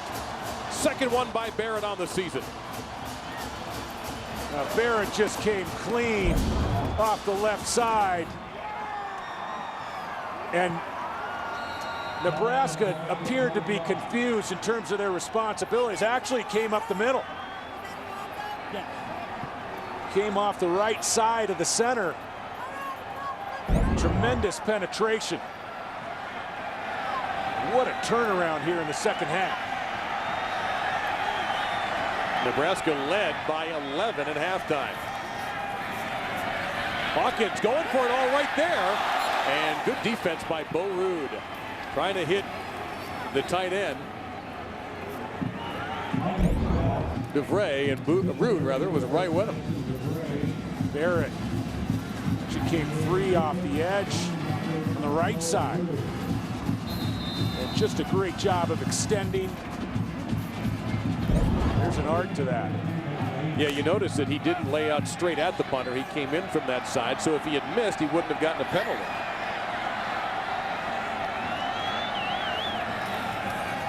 A lot of people moving around on the field for Colorado. Ellis got the carry.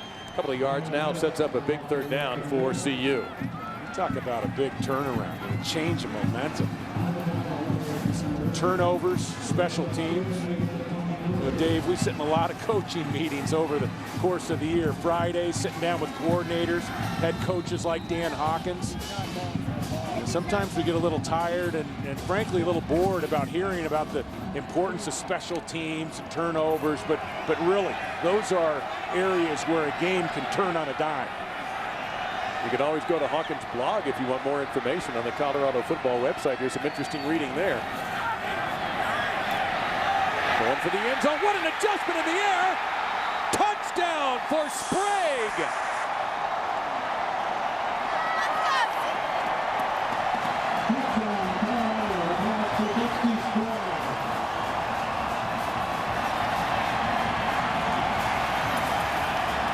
For Sprague, his third touchdown catch of the year. Well, Sprague running a seam route, and he victimizes Courtney Grigsby. And Grigsby had nice inside position. You got to credit Cody Hawkins for putting that ball outside and letting Sprague adjust. The play is being reviewed. And I think the only issue is what came down first, the knee at the 1 yard line or the football in the end zone. Yeah, the question is not possession, it's whether Sprague actually broke the plane. But how about this throw by Hawkins? Well, there are times where you look at him and you say, you know, can he get the ball to all sectors of the field? I think that's a touchdown from that angle. It's probably a better angle right here. That's going to be, go ahead and keep it rolling, guys. Well, it has to be indisputable. I don't know if that's indisputable, automatic, oh, that looks like he didn't make it, evidenced. Yeah, it's going to be a tough one to reverse from either of those angles. But you know, there are times where you watch Cody Hawkins, Dave, and you say, does he have the giddy up on the ball? Is he able to put the mustard on the football to attack all sectors of the football field? And then he'll make a throw like that one, or the wheel route in the first half, you know, the deep ball he hit up the sideline to Hugh Charles, and he fools you. He's a little sneaky from time to time with his arm strength. And I really believe as a young quarterback, as a redshirt freshman, you continue to develop that arm strength. He's so sound in his fundamentals with his feet, the intangibles. He's one of the top quarterbacks I've seen all year. Anticipation, timing, all those sorts of things. David, a couple of times you've talked about his arm strength and how it gets better. Do you do that in the offseason in the weight room? Are there certain exercises? I mean, how do you develop that? I think there are some things you can do in the weight room. There, you know, they use the bungees and those sorts of things. But also, I think it's just you throw a lot of balls in practice and you throw balls in the offseason. He reminds me a little bit. He's kind of the college version of a Chad Pennington. You know, you watch Chad Pennington operate for the New York Jets, and the timing, the footwork, the anticipation, everything has to almost be perfect for him to get the ball. At review, the ruling on the field is reversed. The ball did not break the plane of the goal. It'll be placed on the half-yard line. First down. Well, one more time. I think it was that second look that gave the officials the reason to overturn the play right there. Yeah, well, he's going to the turf here, and the ball's awfully close. The left knee is down.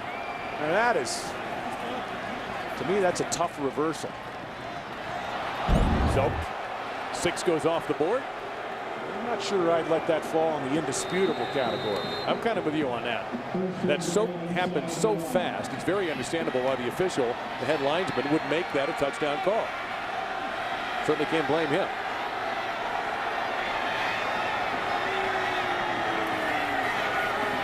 Well, no problem. Touchdown for Charles. Not as spectacular. Same 6 points.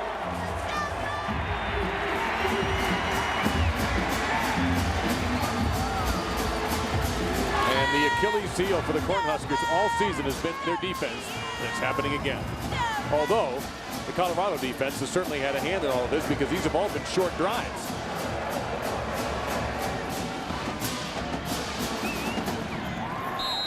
First time this year that Charles has scored twice in a game.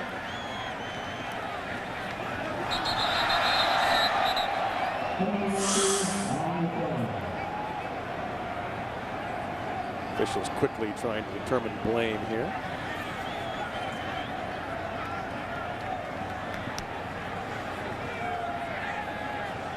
Or maybe not quickly. This is one of those non-impact calls. You'd think if it's on Nebraska, it certainly shouldn't have an effect. Offside. Defense, number 97. At the distance to the goal. Repeat the try. Although with Dan Hawkins, move the ball halfway to the goal line, he's liable to go for 2 on it. Made a decision last game 2 weeks ago against Iowa State, going for it on 4th down, a call I disagreed with in the 3rd quarter. Ooh, and the PAT was hooked. Now mark that down in your books, kids. Colorado, instead of a 10-point advantage, it's only 9, but right now they have been nearly flawless thanks to their defense and special teams in the 3rd quarter.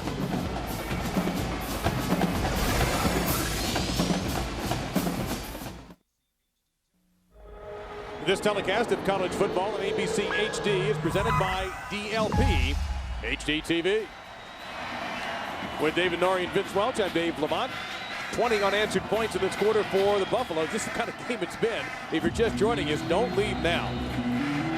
Make that turkey sandwich and hurry back because it's been spectacular. And, you know, I kind of made a comment. I feel almost badly hanging out the Nebraska defense, David, but every drive for Colorado, 2 of them for touchdowns, have started in Nebraska territory because of mistakes. And one of the Colorado scores, of course, was off of an interception.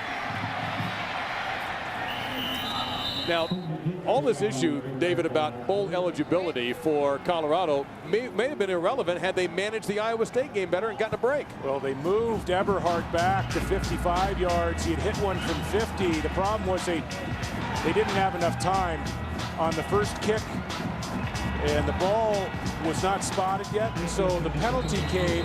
They put 1 second back on the clock. And then the center didn't snap the ball in time. The clock was going to roll. And I really felt that Colorado mismanaged the end of that game. And even prior to the first kick, Cody Hawkins had 17 seconds left, and they chose to try to get a 3 or 4 yard ball off. Receiver got tackled inbounds. Just poor use of the clock.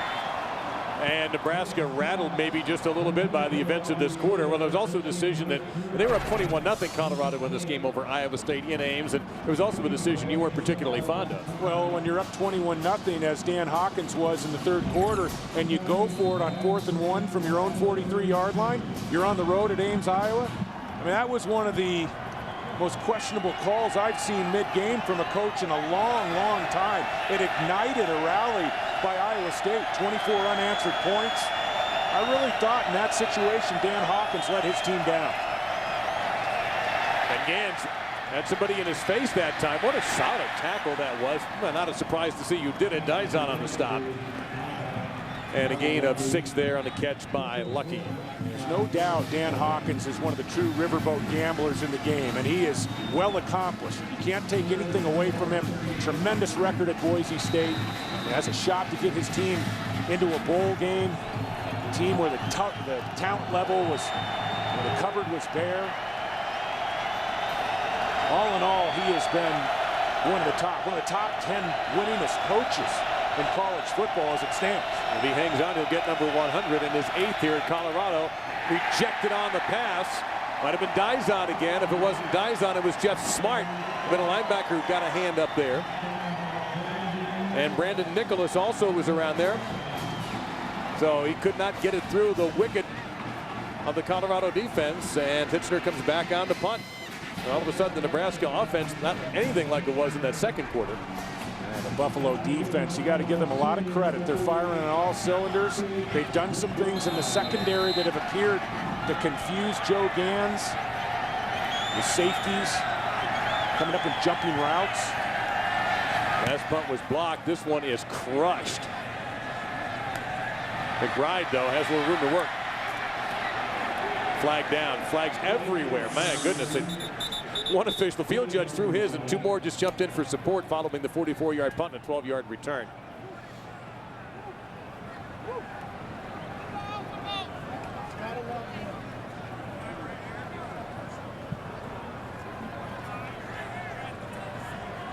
During the return, illegal block in the back. Return team, number 45. 10-yard penalty. First down. Well, we welcome you to Folsom Field in Boulder, Colorado for this Big 12 matchup. 12th time these teams have met the day after Thanksgiving. Nebraska and Colorado, a lot at stake. I'm Dave Lamont, along with David Norrie up here. Vince Welch in the 24-degree weather downstairs. And we mentioned what's at stake here. Winner becomes bowl eligible. And what Colorado has done in this quarter, defensive touchdown, another turnover by Nebraska, and a blocked punt. All of that leading to the Colorado outburst. They missed the point after touchdown, though, after the third touchdown in the quarter. And we have an officials timeout. Might have a clock issue here. And I'm afraid the outcome of this game is not only going to establish a bowl-eligible team, but it might play into the meeting between Tom Osborne and Bill Callahan tomorrow. The officials had misspotted the football, and Dan Hawkins and the staff for the Buffaloes alertly jumping all over that. And this can't help Bill Callahan's cause if the Huskers are not able to come back. Well, this time his defense at least had some decent field position, which they had not had any other time in this quarter. And Charles breaks one tackle. Looked like he was down to the 19, but he did not blow the whistle. He still got about 2 or 3 yards. Vince, what could be the case for Bill Callahan? Well, Callahan told us earlier in the week that he believes that the 4 years he's had haven't been enough time considering the significant transformation that his program has made. And when you look at the 4 years, 27 and 21, how about Bill McCartney in his first 4 years? Now, granted, McCartney did win a national title in his 9th season, but got off to a slow start through his first 4 seasons. And even Mike Krzyzewski, known as one of the greatest college basketball coaches of all time. And maybe Callahan needs a little more time. Maybe he won't be afforded the time. Well, I'll throw another one in there. Frank Beamer didn't exactly light it up at Virginia Tech right away, but they were patient with him, and now look at where they are. Well, and you know, the negative for Bill Callahan, there's a real shock to the system when you look at the defensive performances. And granted, they've lost some key players off the defense, but when you give up over 600 yards to Missouri, you know, over 70 points to Kansas, Jamal Charles of the University of Texas runs wild on your defense, 290 yards. And those are all performances where you're saying, hey, this is not Nebraska football. Defensively, now this outfit might have put Bill Callahan's job at risk. Well, they've been running that particular play you call the fly motion with Sprague all the time. Sue in on the stop. Well, let's take a look back at the Nebraska coaching timeline, most recent ones. Of course, they've had some legends there, Devaney and Osborne in particular. Frank Solich didn't do all that badly either, but was fired. And Bill Callahan, that's what he's done since he came with the Oakland Raiders. And there's the defensive problems that you mentioned that may really hurt. Allowing 40-plus points in 5 games this season. Last year, the Nebraska defense only had 1 game where they gave up 30 points or more. 30 points or more. I think the alarm bells were sounded when they barely beat Ball State in Lincoln. This will go back 5 yards for Colorado. I think that's when, just based on some of the stuff that I had read, that folks begin to go, Ball this start. doesn't look right. Offense, number 77, 5-yard penalty, still second down. Giving up 40 points when you're a Nebraska defense to Ball State, I mean, that's pretty close to heresy. And then I think the warning bells actually went off the week before when USC, granted, that's a talented team, but USC just dominated the Huskers on the ground. Moved the football at will in the running game. John David Booty didn't really even have to put the ball in the air. And I think the real heavy speculation on this staff, David, and I don't know if you agree or not, came with the loss at home to Oklahoma State. It was a big day in Lincoln. 10-year anniversary of a championship team. Tom Osborne there. That's Charles. Look at the ability on the footwork there as he's going to get close to a first down. He's about 3 yards short of it. And Oklahoma State rarely wins in Lincoln. It was a big win for the Cowboys and just a bad day. And it seemed to me that that's when all the speculation about Bill Callahan and his future really got going. Well, and the question I think for Tom Osborne is he's going to look at the entire body of work. I'm sure that Tom Osborne is going to have a good feel for, you know, the intensity of this team, the enthusiasm as they get deep into November. You look at some of the negative numbers in Nebraska football history. This defense stacks up with the worst of them. If you go back 4 or 5 decades. And right around at the marker. Catch made by Celestine.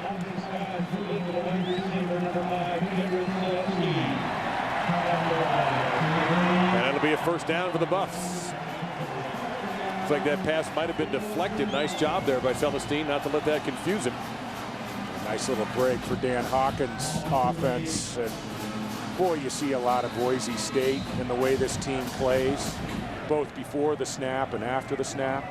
And you also see the coaching with Cody Hawkins, the footwork, knowing where to go with the ball. Reminds me a lot of the Ryan Dinwiddies and the Jared Zabranskis that played out in Boise.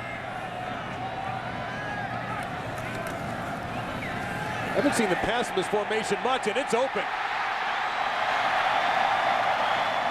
Well, why not try the pass? DeVray is there. He was completely uncovered. And they penetrated into Nebraska territory again following a 29-yard gain. What the Buffaloes have done is they've established just enough of a running game to keep all the play action options open for Cody Hawkins. And when you have play action in this offense and your screen game is working, that's really where Cody Hawkins wants to do his damage. He's done some nice work, Dave, utilizing the tight ends as well.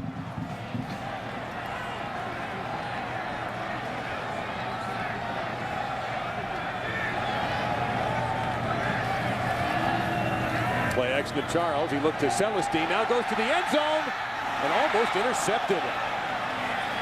That's Green back there in coverage. Trying to get it to Josh Smith, but Green had him completely blanketed. This ball was underthrown a bit, and Green had an opportunity here for a momentum-changing play. Good coverage. Nice job of getting the eyes back. Now, is this an issue of the arm strength you were talking about on a throw right there? Well, it's not only arm strength, and I don't mean to jump on Cody too hard, but I do think that will be his challenge, being able to get the ball to all the different spots on the field. But timing was as much a factor on that last play. You got to get the ball up early. And Charles could not find anything there. And the Nebraska defense led by Corey McEwen putting the stop on him. Time permitting, I want you to stay tuned for the Dell postgame report with John Saunders and Jesse Palmer. We'll have a lot to talk about from this game and a lot to talk about on the games that are upcoming. Cody Hawkins, you don't have to have a hose to play the quarterback position. You don't have to have the big arm. That's been proven at the college and the pro level. I think he's got the toolbox to get it done in a big way at the college level if he continues to develop. We have had 833 total yards of offense, and we have 1 quarter to go. College football presented by Best Buy will return after this message.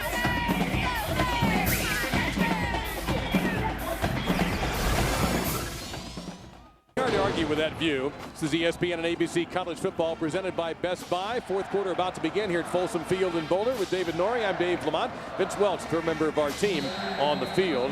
Been a wild game, truly back and forth. Colorado early. Nebraska led at the half, 35-24. Colorado hung 20 in a row on them. They face 3rd and 10. Hawkins slings it open. Another first down. Smith on the catch. Now make that Celestine, number 5, Celestine, not 9. And the wrestling match continues, but I think it's already been decided that Anthony Blue is not going to be the winner of that one. Well, Nebraska has done a lot more blitzing this year than the defenses we're accustomed to seeing over the years in Lincoln. And Colorado catches them in a blitz. Celestine, we talked about the promising young true freshman. That's a nice route. And he geared down in the void. Gave Cody Hawkins a nice picture.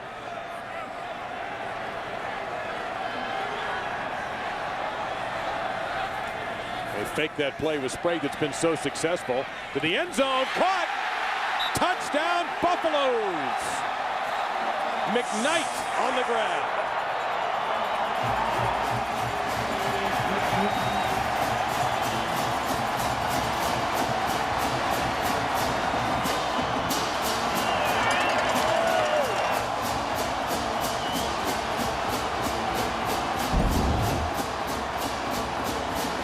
McKnight establishing the threat to the corner of the end zone. Didn't get a great effect on Armando Murillo. The accuracy of the ball was the difference from Cody Hawkins. Low into the outside. You've got to go back to September 18th, 2004 for the last time Colorado broke the 50 mark. But Nebraska does have an explosive offense. We'll see how they respond when we return.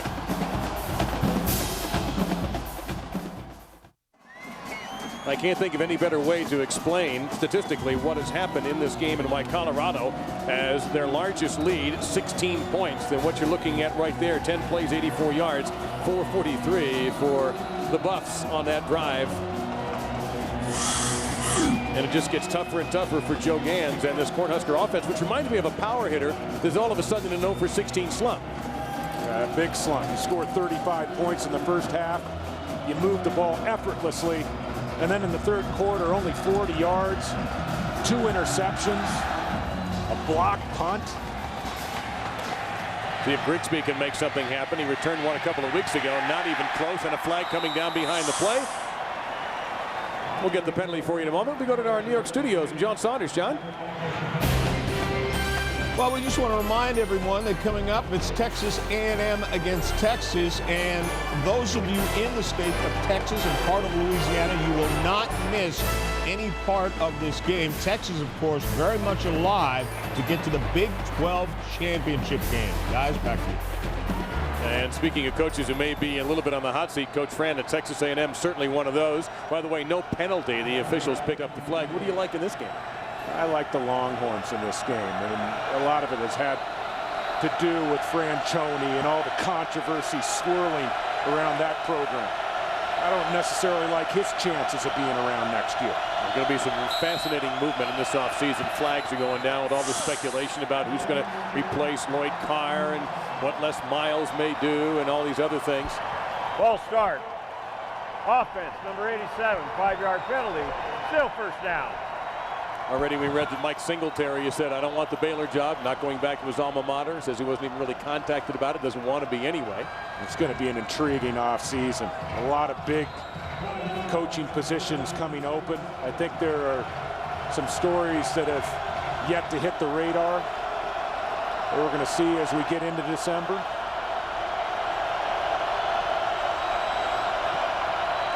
On 1st and 15, Gans.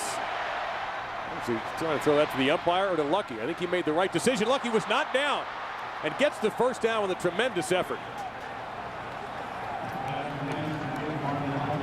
Brown on the stop. It'll be interesting to see whether Marlon Lucky stays around for an additional year as a player. He is that vertical. Excuse me, versatile.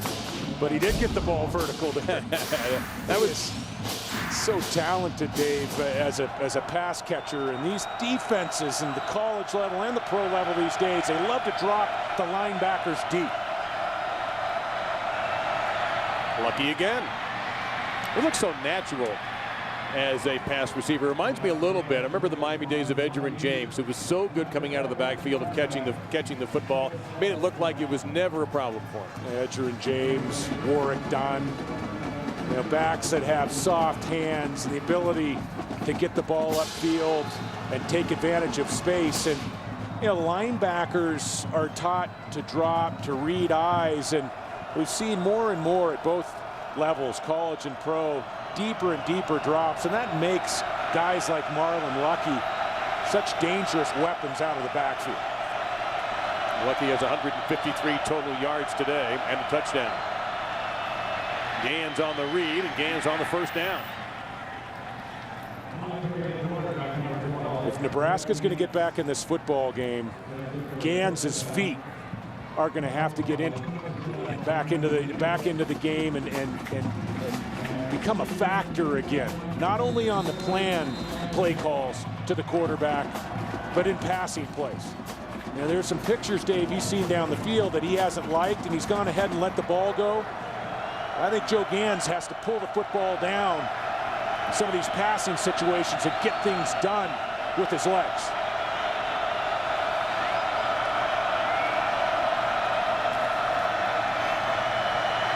Colorado tried to stun to put some pressure on, but it did not work. It'll bring up second down and short. And for more on the Butkus Award finalist, Jordan Dizon, let's go to Vince Welch. Well, and Dizon has been quick to point out that his development has been at the hands of Coach Brian Cabral, the outstanding defensive coach for the Colorado Buffaloes, a Hawaii native himself, just as Dizon is. And how about that get up, huh? He says Cabral has been his dad away from home, and he has meant all the difference in the world for a player who had never played defense before he came to Colorado. Gans, nice job stepping up into the pocket, tried to fit that one through a tiny keyhole, and it's going to be 3rd down and about 3. Brian Cabral was born in the South but grew up in the Hawaiian Islands. That gives you a couple clues as to why he's donning that kind of garb in 23-degree weather. Doesn't seem to be bothered by it. He doesn't look cold. Of course, you're not cold when you're up by 16 points. You're cold if you're down 16. See the numbers today for the Butkus Award finalist. Wasn't Cabral around the 85 Bears? I think he was. That would explain something also, too. That was a pretty wacky bunch of football people. Passes behind. Almost intercepted, sets up Brown on the coverage. Here's an interesting call, David, at 4th and 3. Well, you got to go here. Yep, down 16 with 12 minutes to go. And when you know that you're in 4-down territory, I would have liked to seen a run call. One of those read plays? Well, you know, nothing wrong with running the ball on 3rd down, and it looks like Bill Callahan's going to punt the football away. There's plenty of time. You don't need to press the panic button, but down 16 points, I think you go on 4th and 3, especially when you're averaging 45 points a game over the last 3 games. They have gone really cold in this half, failing to score. High kick in this thin air. That is perfect. It's not possible to do that any better. 47 yards. Incredible. When we come back, 99 3/4 yards of offense is what Colorado will have to do to pad this lead.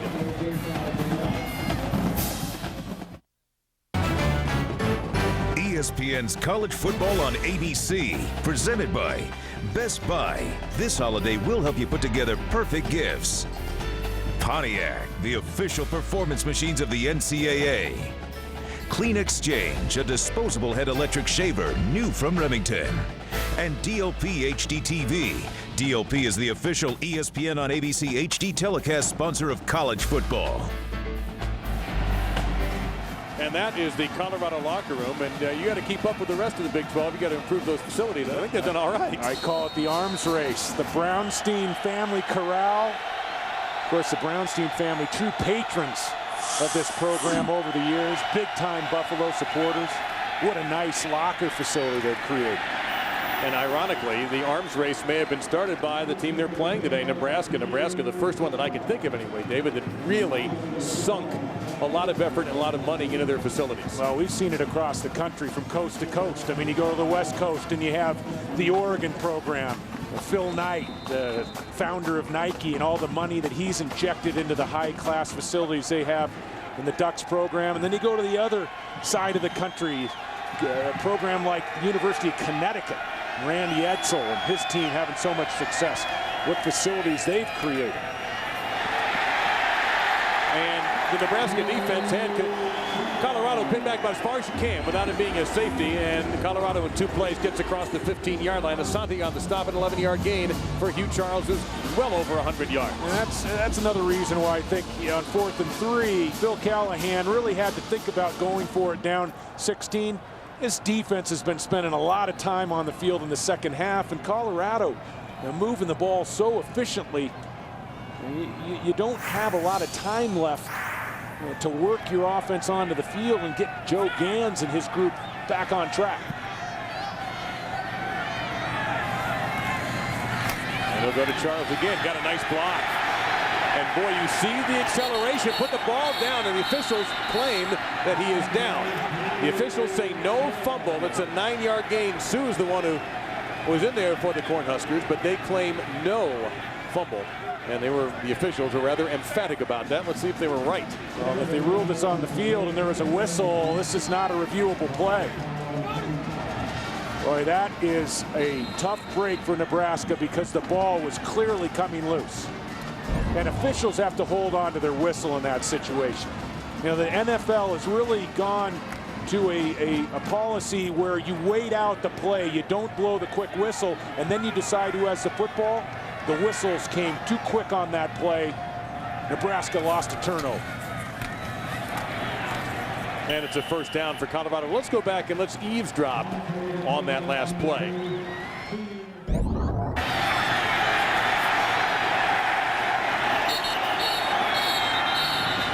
And if the whistle's going to come that late, then there's no need to call that play down. And I know they're trying to make the read on it and try to call it the way they see it. But if you don't have a clean, clear look at that play, you got to let that play go.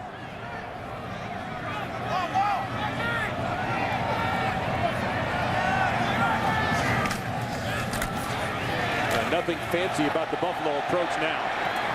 He wants to stay in bounds, and he does. We go to New York and join John Saunders. With the Verizon Wireless update, Ole Miss facing Mississippi State. Mississippi State getting on the board here. Wesley Carroll 4 yards to Anthony Dixon. They still have time left, looking for their 7th victory of the year, but they trail 14-7. LSU, Matt Flynn is struggling right now. Just 2 field goals in the game, but they're shutting out Arkansas. 6-0 is the score there. Back to you. All right, John, thank you very much. Hugh Charles with 5 there. His season high, 171. He's got 156.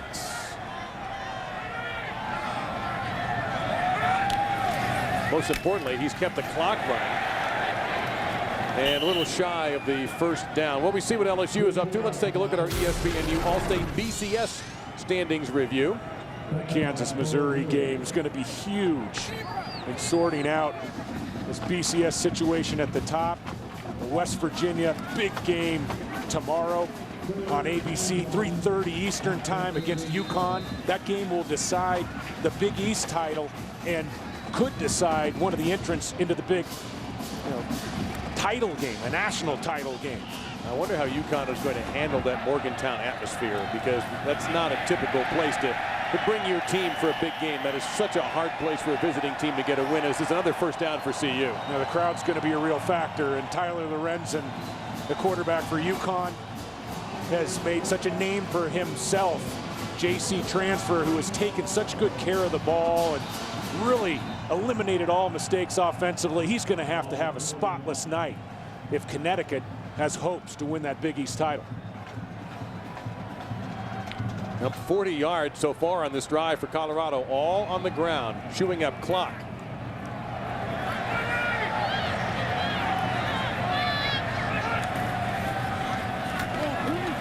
And that time they go to Ellis. And virtually nothing. They've even lost a foot or two. Steinkuhler in there. Of course, that's a name that has Nebraska legacy written all over it. His father won the Outland Trophy. And the interior linemen, including Ty Steinkuhler, have not had a successful year. And when you look at the Nebraska defensive problems, it's not just the personnel. It's not the loss of their entire front four. Guys like Stuart Bradley at the middle linebacker position off last year, they haven't gotten off blocks. You know, they've missed their gap responsibilities. They have not played with the intensity that a black shirt defense is known for. This has worked all too well for Colorado if you're a Nebraska person. This time they run it with Smith instead of Sprague. And it's going to be 3rd down and short.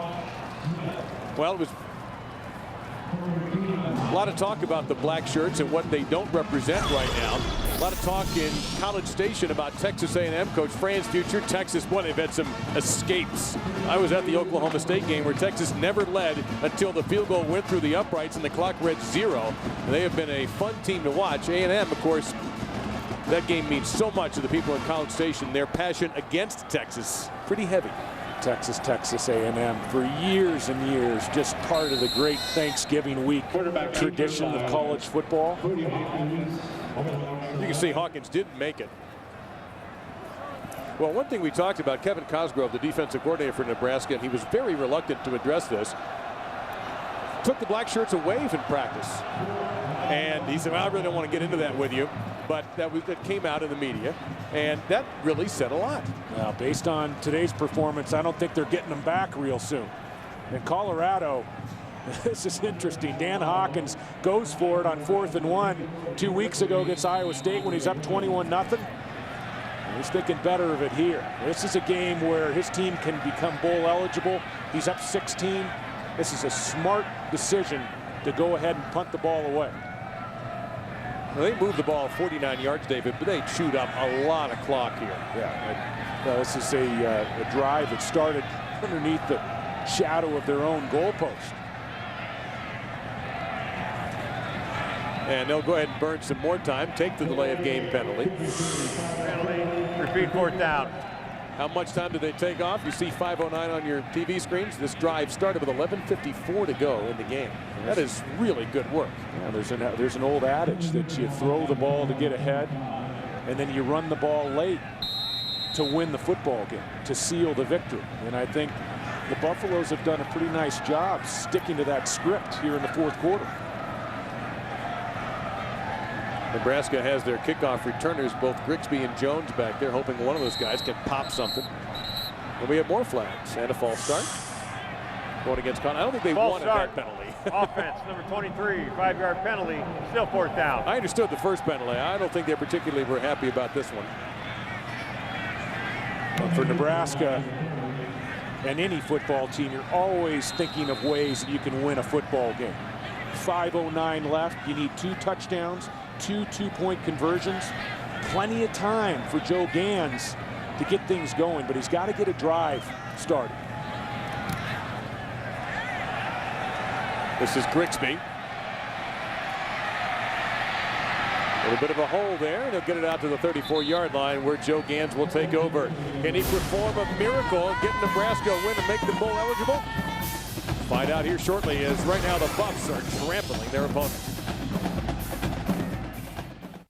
Well, some Nebraska fans are a little frustrated. Their team had an 11-point halftime lead. We'll see where we are now. Nebraska held without a point in this second half. Not really sure who that was intended for. Looks like they were trying to get the lucky, and he got hung up as we bring you our Pacific Life game summary. This game has absolutely done a 180 on us. Nebraska 35 points at half, and then the 2 picks early in the second half by the Buffaloes, both on poor throwing decisions by Joe Gans, jump-started a huge comeback by the Buffaloes. Gans has had cold streaks. He has had hot streaks right now, dialing up a little bit on the cool side. And that's right at the marker to Hardy. Looks like it's going to be a first down for the Huskers. And Nebraska just has to worry about moving the chains. The way you conserve time in this situation is you don't take sacks, you don't throw the ball to receivers or back short of the chains. You got to throw the ball beyond the first down chains, Dave, because regardless of whether the ball is completed or not, the clock stays stopped.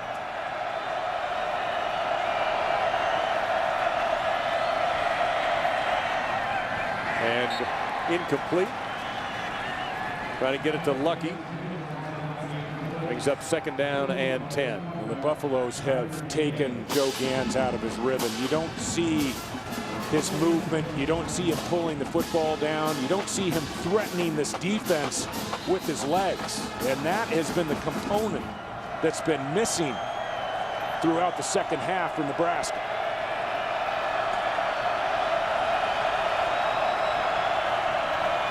Quick throw there on the slant. Purify intercepted, and a chance to go. It's Brown with Gans in his way. Lucky in on the stop, along with Jacob Hickman from the offensive line, but Colorado could put him away with 2 more yards. 3rd interception against Gans, a 52-yard return.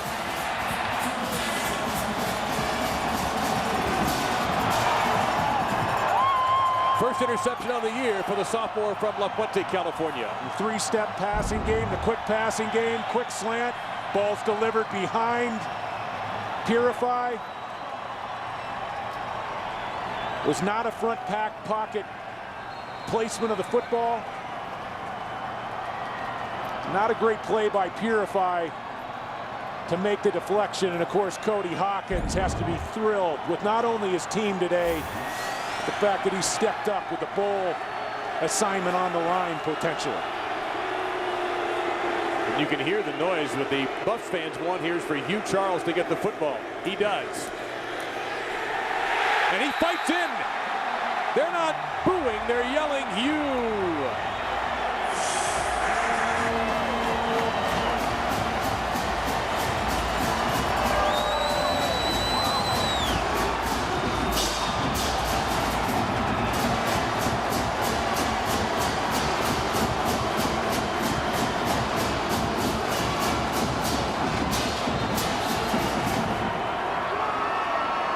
There had been 93 consecutive point-after touchdowns made by Colorado kickers until Henry missed one, spoiling his perfect season for PATs, but we'll be happy to add one more onto his scoring total.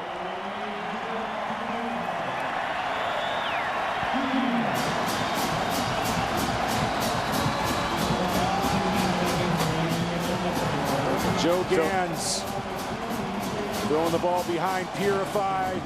Accuracy a problem in the second half. Nice job by Chappelle Brown. And then Charles cashes it in.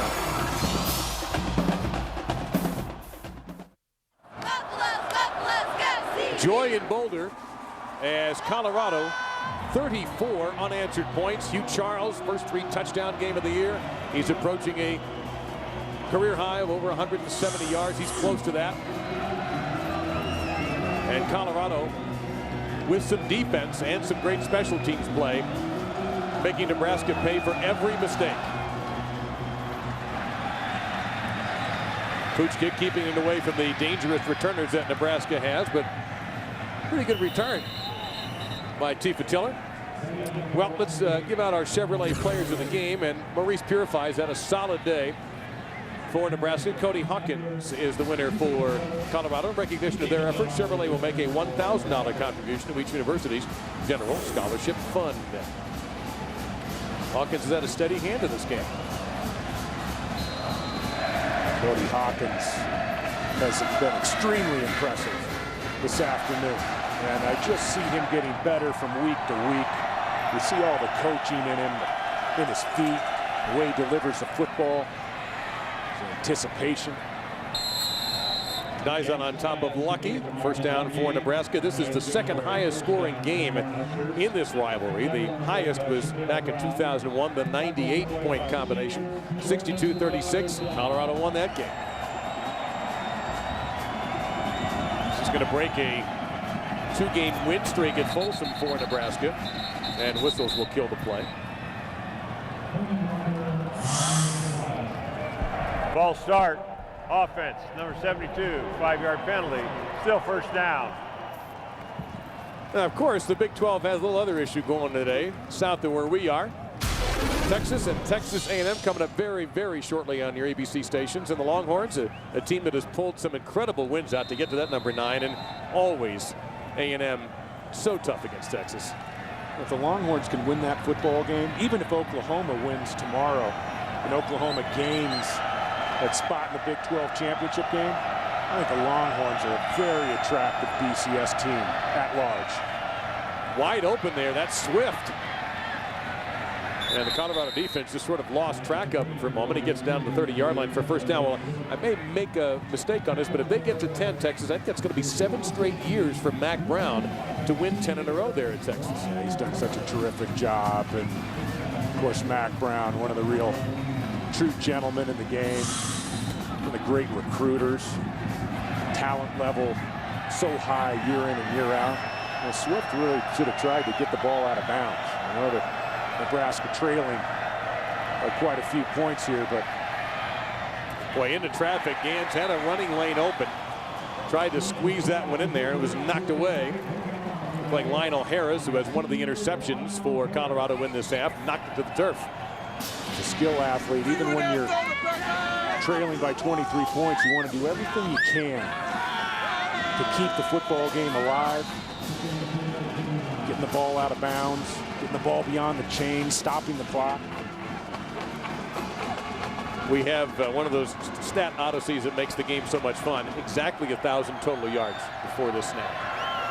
516 for the Huskers, 484 for Colorado. Well, take a few off of there. First sack of the game.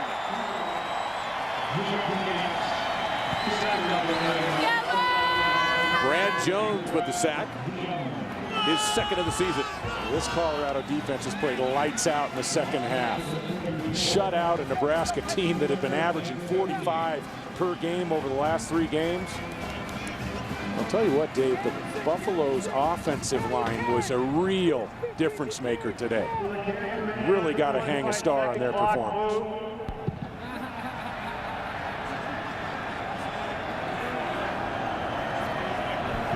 Please set the game clock at 2 minutes, 52 seconds.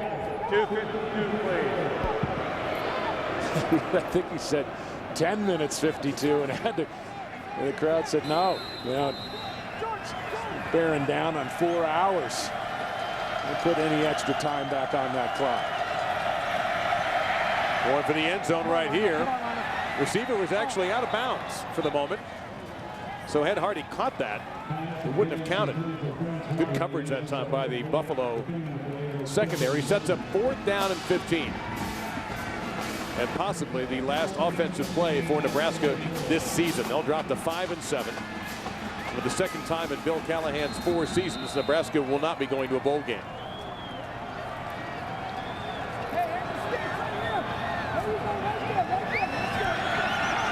Two very successful seasons, 2 bowl appearances, the 2005 Alamo, last year 10 wins, the 2006 Cotton Bowl. But nothing this year for the Huskers. They need 15, and they'll get it. So Nebraska's not finished yet. Holton on the catch for the Huskers in a 24-yard game. Those are the kind of plays that we have not seen from the Nebraska offense in the second half. Gans being alive with his feet, moving, creating openings, throwing the ball with accuracy. Gans really kind of lost his way a bit early in the second half. Goes for the fade, knocked away, beautifully played by Jimmy Smith, who has the touchdown return for the interception. That was Gans's 50th pass. This defense really feeds off of Dan Hawkins' personality. You know, you just can't help but feel the enthusiasm and the passion for the game that Dan Hawkins has. And you know, this team has stood behind him. Might not be the most gifted team athletically, offense and defense, that we'll see across the country. There are bright days ahead. Slant, Purify just dropped it. Pass might have been a touch behind him, and he almost took his helmet off the field, which would have been a personal foul penalty. Vince Welch, you had a chance to do a little conversation with Dan Hawkins. Well, I think one of the things in talking with Coach Hawkins about, as you guys talked about the motivation, he said you got to bring it every day, and if he's going to ask his players to do that, he has to do that as a head coach and as the leader of their staff. And he, you know, talks a lot about visualization and visualizing yourself being successful, has the players visualize, and he says he does it as well, and it helps him to become a better person and a better coach.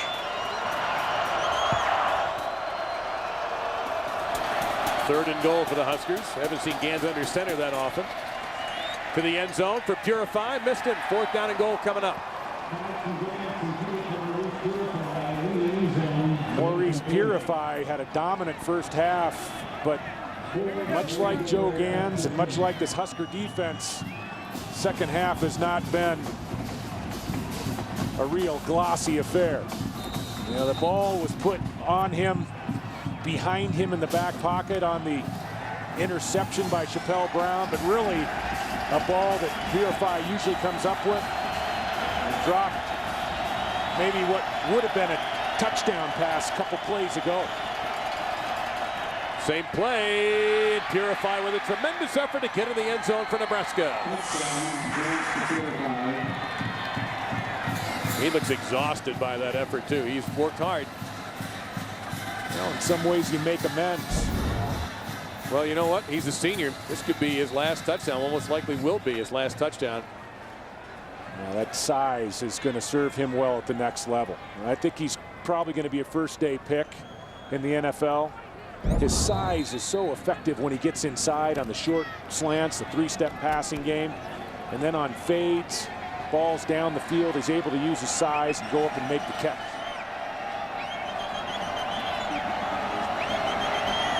Going for 2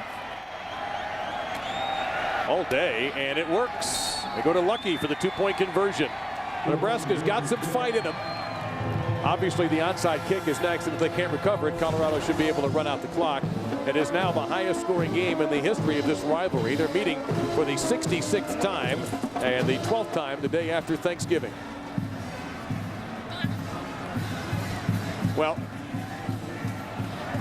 barring the most miraculous comeback we've ever seen, there are going to be some big issues in Lincoln about who the next coach is going to be if indeed Bill Callahan cannot keep his job, and he has a meeting with the interim athletic director, the Nebraska legend Tom Osborne, and some names are already out there. Well, Bo Pelini has been circled, and you obviously have Turner Gill, who's done a tremendous job at Buffalo, but I think it's too early to really get into that before the meeting between Tom Osborne and Bill Callahan.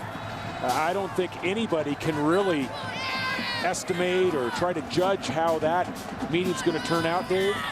And frankly, I believe that Bill Callahan has earned the opportunity to go and sit down with one of the great classy gentlemen of all time in college football who's taken over the interim job. Look at some of the fans that maybe disagree, but I think Tom Osborne is going to be very objective and very fair with Bill Callahan when he makes his assessment and when they meet tomorrow. The kick did not go the required 10 yards on the onside kickoff. That should be the penalty here. Nebraska, they could have come up with a recovery on this onside kick. Sustained some life. Still 2 scores down, but I've seen stranger things happen with 2:08 to go. Offside.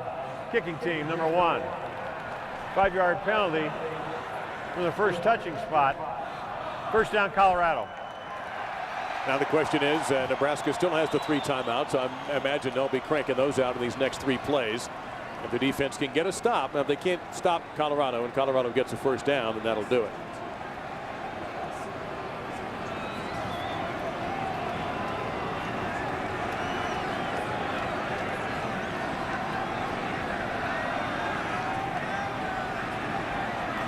So for Colorado, the mission is simple: get a first down, and maybe a gentleman in a loud colored blazer will be waiting for them at the end of the tunnel and say, welcome to our bowl game. They're usually loud colors, aren't they? Why is that, I wonder? I mean, they want to stand out. I guess so. Now, I appreciate the Orange Bowl blazer. Of course, you can't have a black blazer or a blue blazer if you're going to represent the Orange Bowl, but there aren't too many quietly colored blazers among those who wear them for the bowl games. This is usually the time of year where the bowl reps flourish. Food and beverage, press box appearances. Oh, they're everywhere. They've been, I mean, you've run into them. I have too, but starting about a month ago. Yeah, but they really start to descend late in November. Charles ran out of bounds, which is probably not what his head coach wanted. If you take a look at that face, I think that pretty much says it all. That is as upset as I've seen Dan Hawkins today. And Maurice Purify, I think that's the picture of the Nebraska season that's sinking in for these players. And for Purify, it's the last time he'll wear that uniform. Obviously emotional and put his heart and soul into this game. Had a terrific game. Had a couple slant balls that got away from him here in the second half, but he is obviously upset. This is not the way that Nebraska typically finishes off a season. 30-second timeout. Purify out of the San Francisco area, a couple of seasons here. They've been great ones. And Nebraska uses one of their 3 timeouts. Well, this is another Big 12 game certainly worth mentioning, and this one carries a lot of weight to it. Missouri and Kansas. Coming up on Saturday night on ABC, 8 o'clock Eastern, 5 Pacific. Number 4 Missouri, number 2 Kansas Jayhawks at stake. Well, a spot on the Big 12 championship game, and for Kansas, of course, still trying to remain unbeaten and wedge their way into that national championship game. Yeah, what a game that'll be. Get yourself set squarely on a couch and watch Reesing and Daniel fire away at each other throughout the evening. And that is a first down for Colorado. That'll stop the clock with 1:49 to go. I think some points were scored in this game, Dave. Oh, boy. Sometimes those games don't always turn out the way they're forecasted, and I think it'll be interesting to see just what the defenses have in store. I'm sure there's a lot schematically that you can do to slow down either one of those offenses. And Charles does not want to go out of bounds again, and he did. Oh, well, lost a couple of yards. Stopped the clock with 1:29 to go. And here comes the substitution for Mr. Charles, I'd imagine. Well, you know what? He's also a senior, so this might be a nice little way to send him off and let the crowd recognize him, too.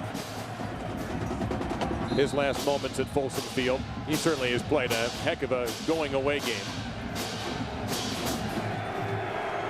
And again, that's not booing. That's hewing. I think Dan Hawkins was tired of seeing Charles run out of bounds. I don't think that was a tip of the cap, you know, in the final game of the season. And for Joe Gans, another year, another chance. Ellis, look at this.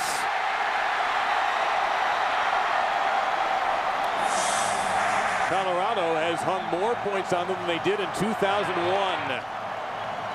28 yards for this senior from Culver City, his second touchdown of the year.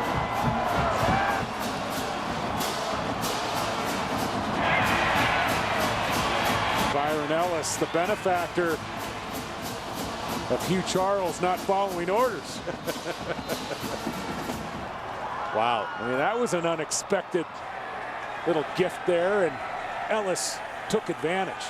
Give him credit. 108 points in this game. Well over 1,000 yards between these two teams.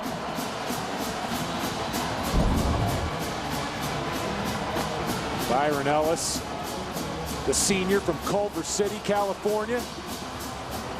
Just about a 4-iron from where I live. Coach Cosgrove, defensive coordinator. One of the most frustrating and maddening years the defensive coordinator has ever had at Nebraska University. And he is tight with Bill Callahan. They go back a long way, too. Dan Hawkins will pick up win number 100. Only 8 here in Colorado, but you get the feeling there's a lot more to come here. Kevin Cosgrove, one of those coaches whose fate hangs in that meeting tomorrow in Lincoln. It's hard to believe, but this time last year, his defensive front was one of the most respected in college football. We talked about Cryer up front, DeGundero, the two ends, Carricker and Jay Moore. Nebraska has not been able to reload. It happened so not suddenly. I mean, obviously they knew it was going to happen. They just didn't have the bodies in place that could replace that kind of quality. So Joe Gans will come out there again one more time, try to manufacture something. 108 points, 1,066 yards is the tally. And of course, Nebraska is not done pitching it down the field yet. Well, and over the years, the names and the jersey numbers have changed, but Nebraska sent a whole lot of defensive stars to the next level in the NFL. And it's been expected in Lincoln that the reloading would take place year after year. Not the case this year. And lucky with a one-handed snatch. Does not get the first down, and Nebraska has a couple of timeouts. I don't know if they'll use them here, and they will not. Most points for Colorado. You got to go back now 12 years. They put 66 up on Northeast Louisiana one September afternoon at Folsom Field.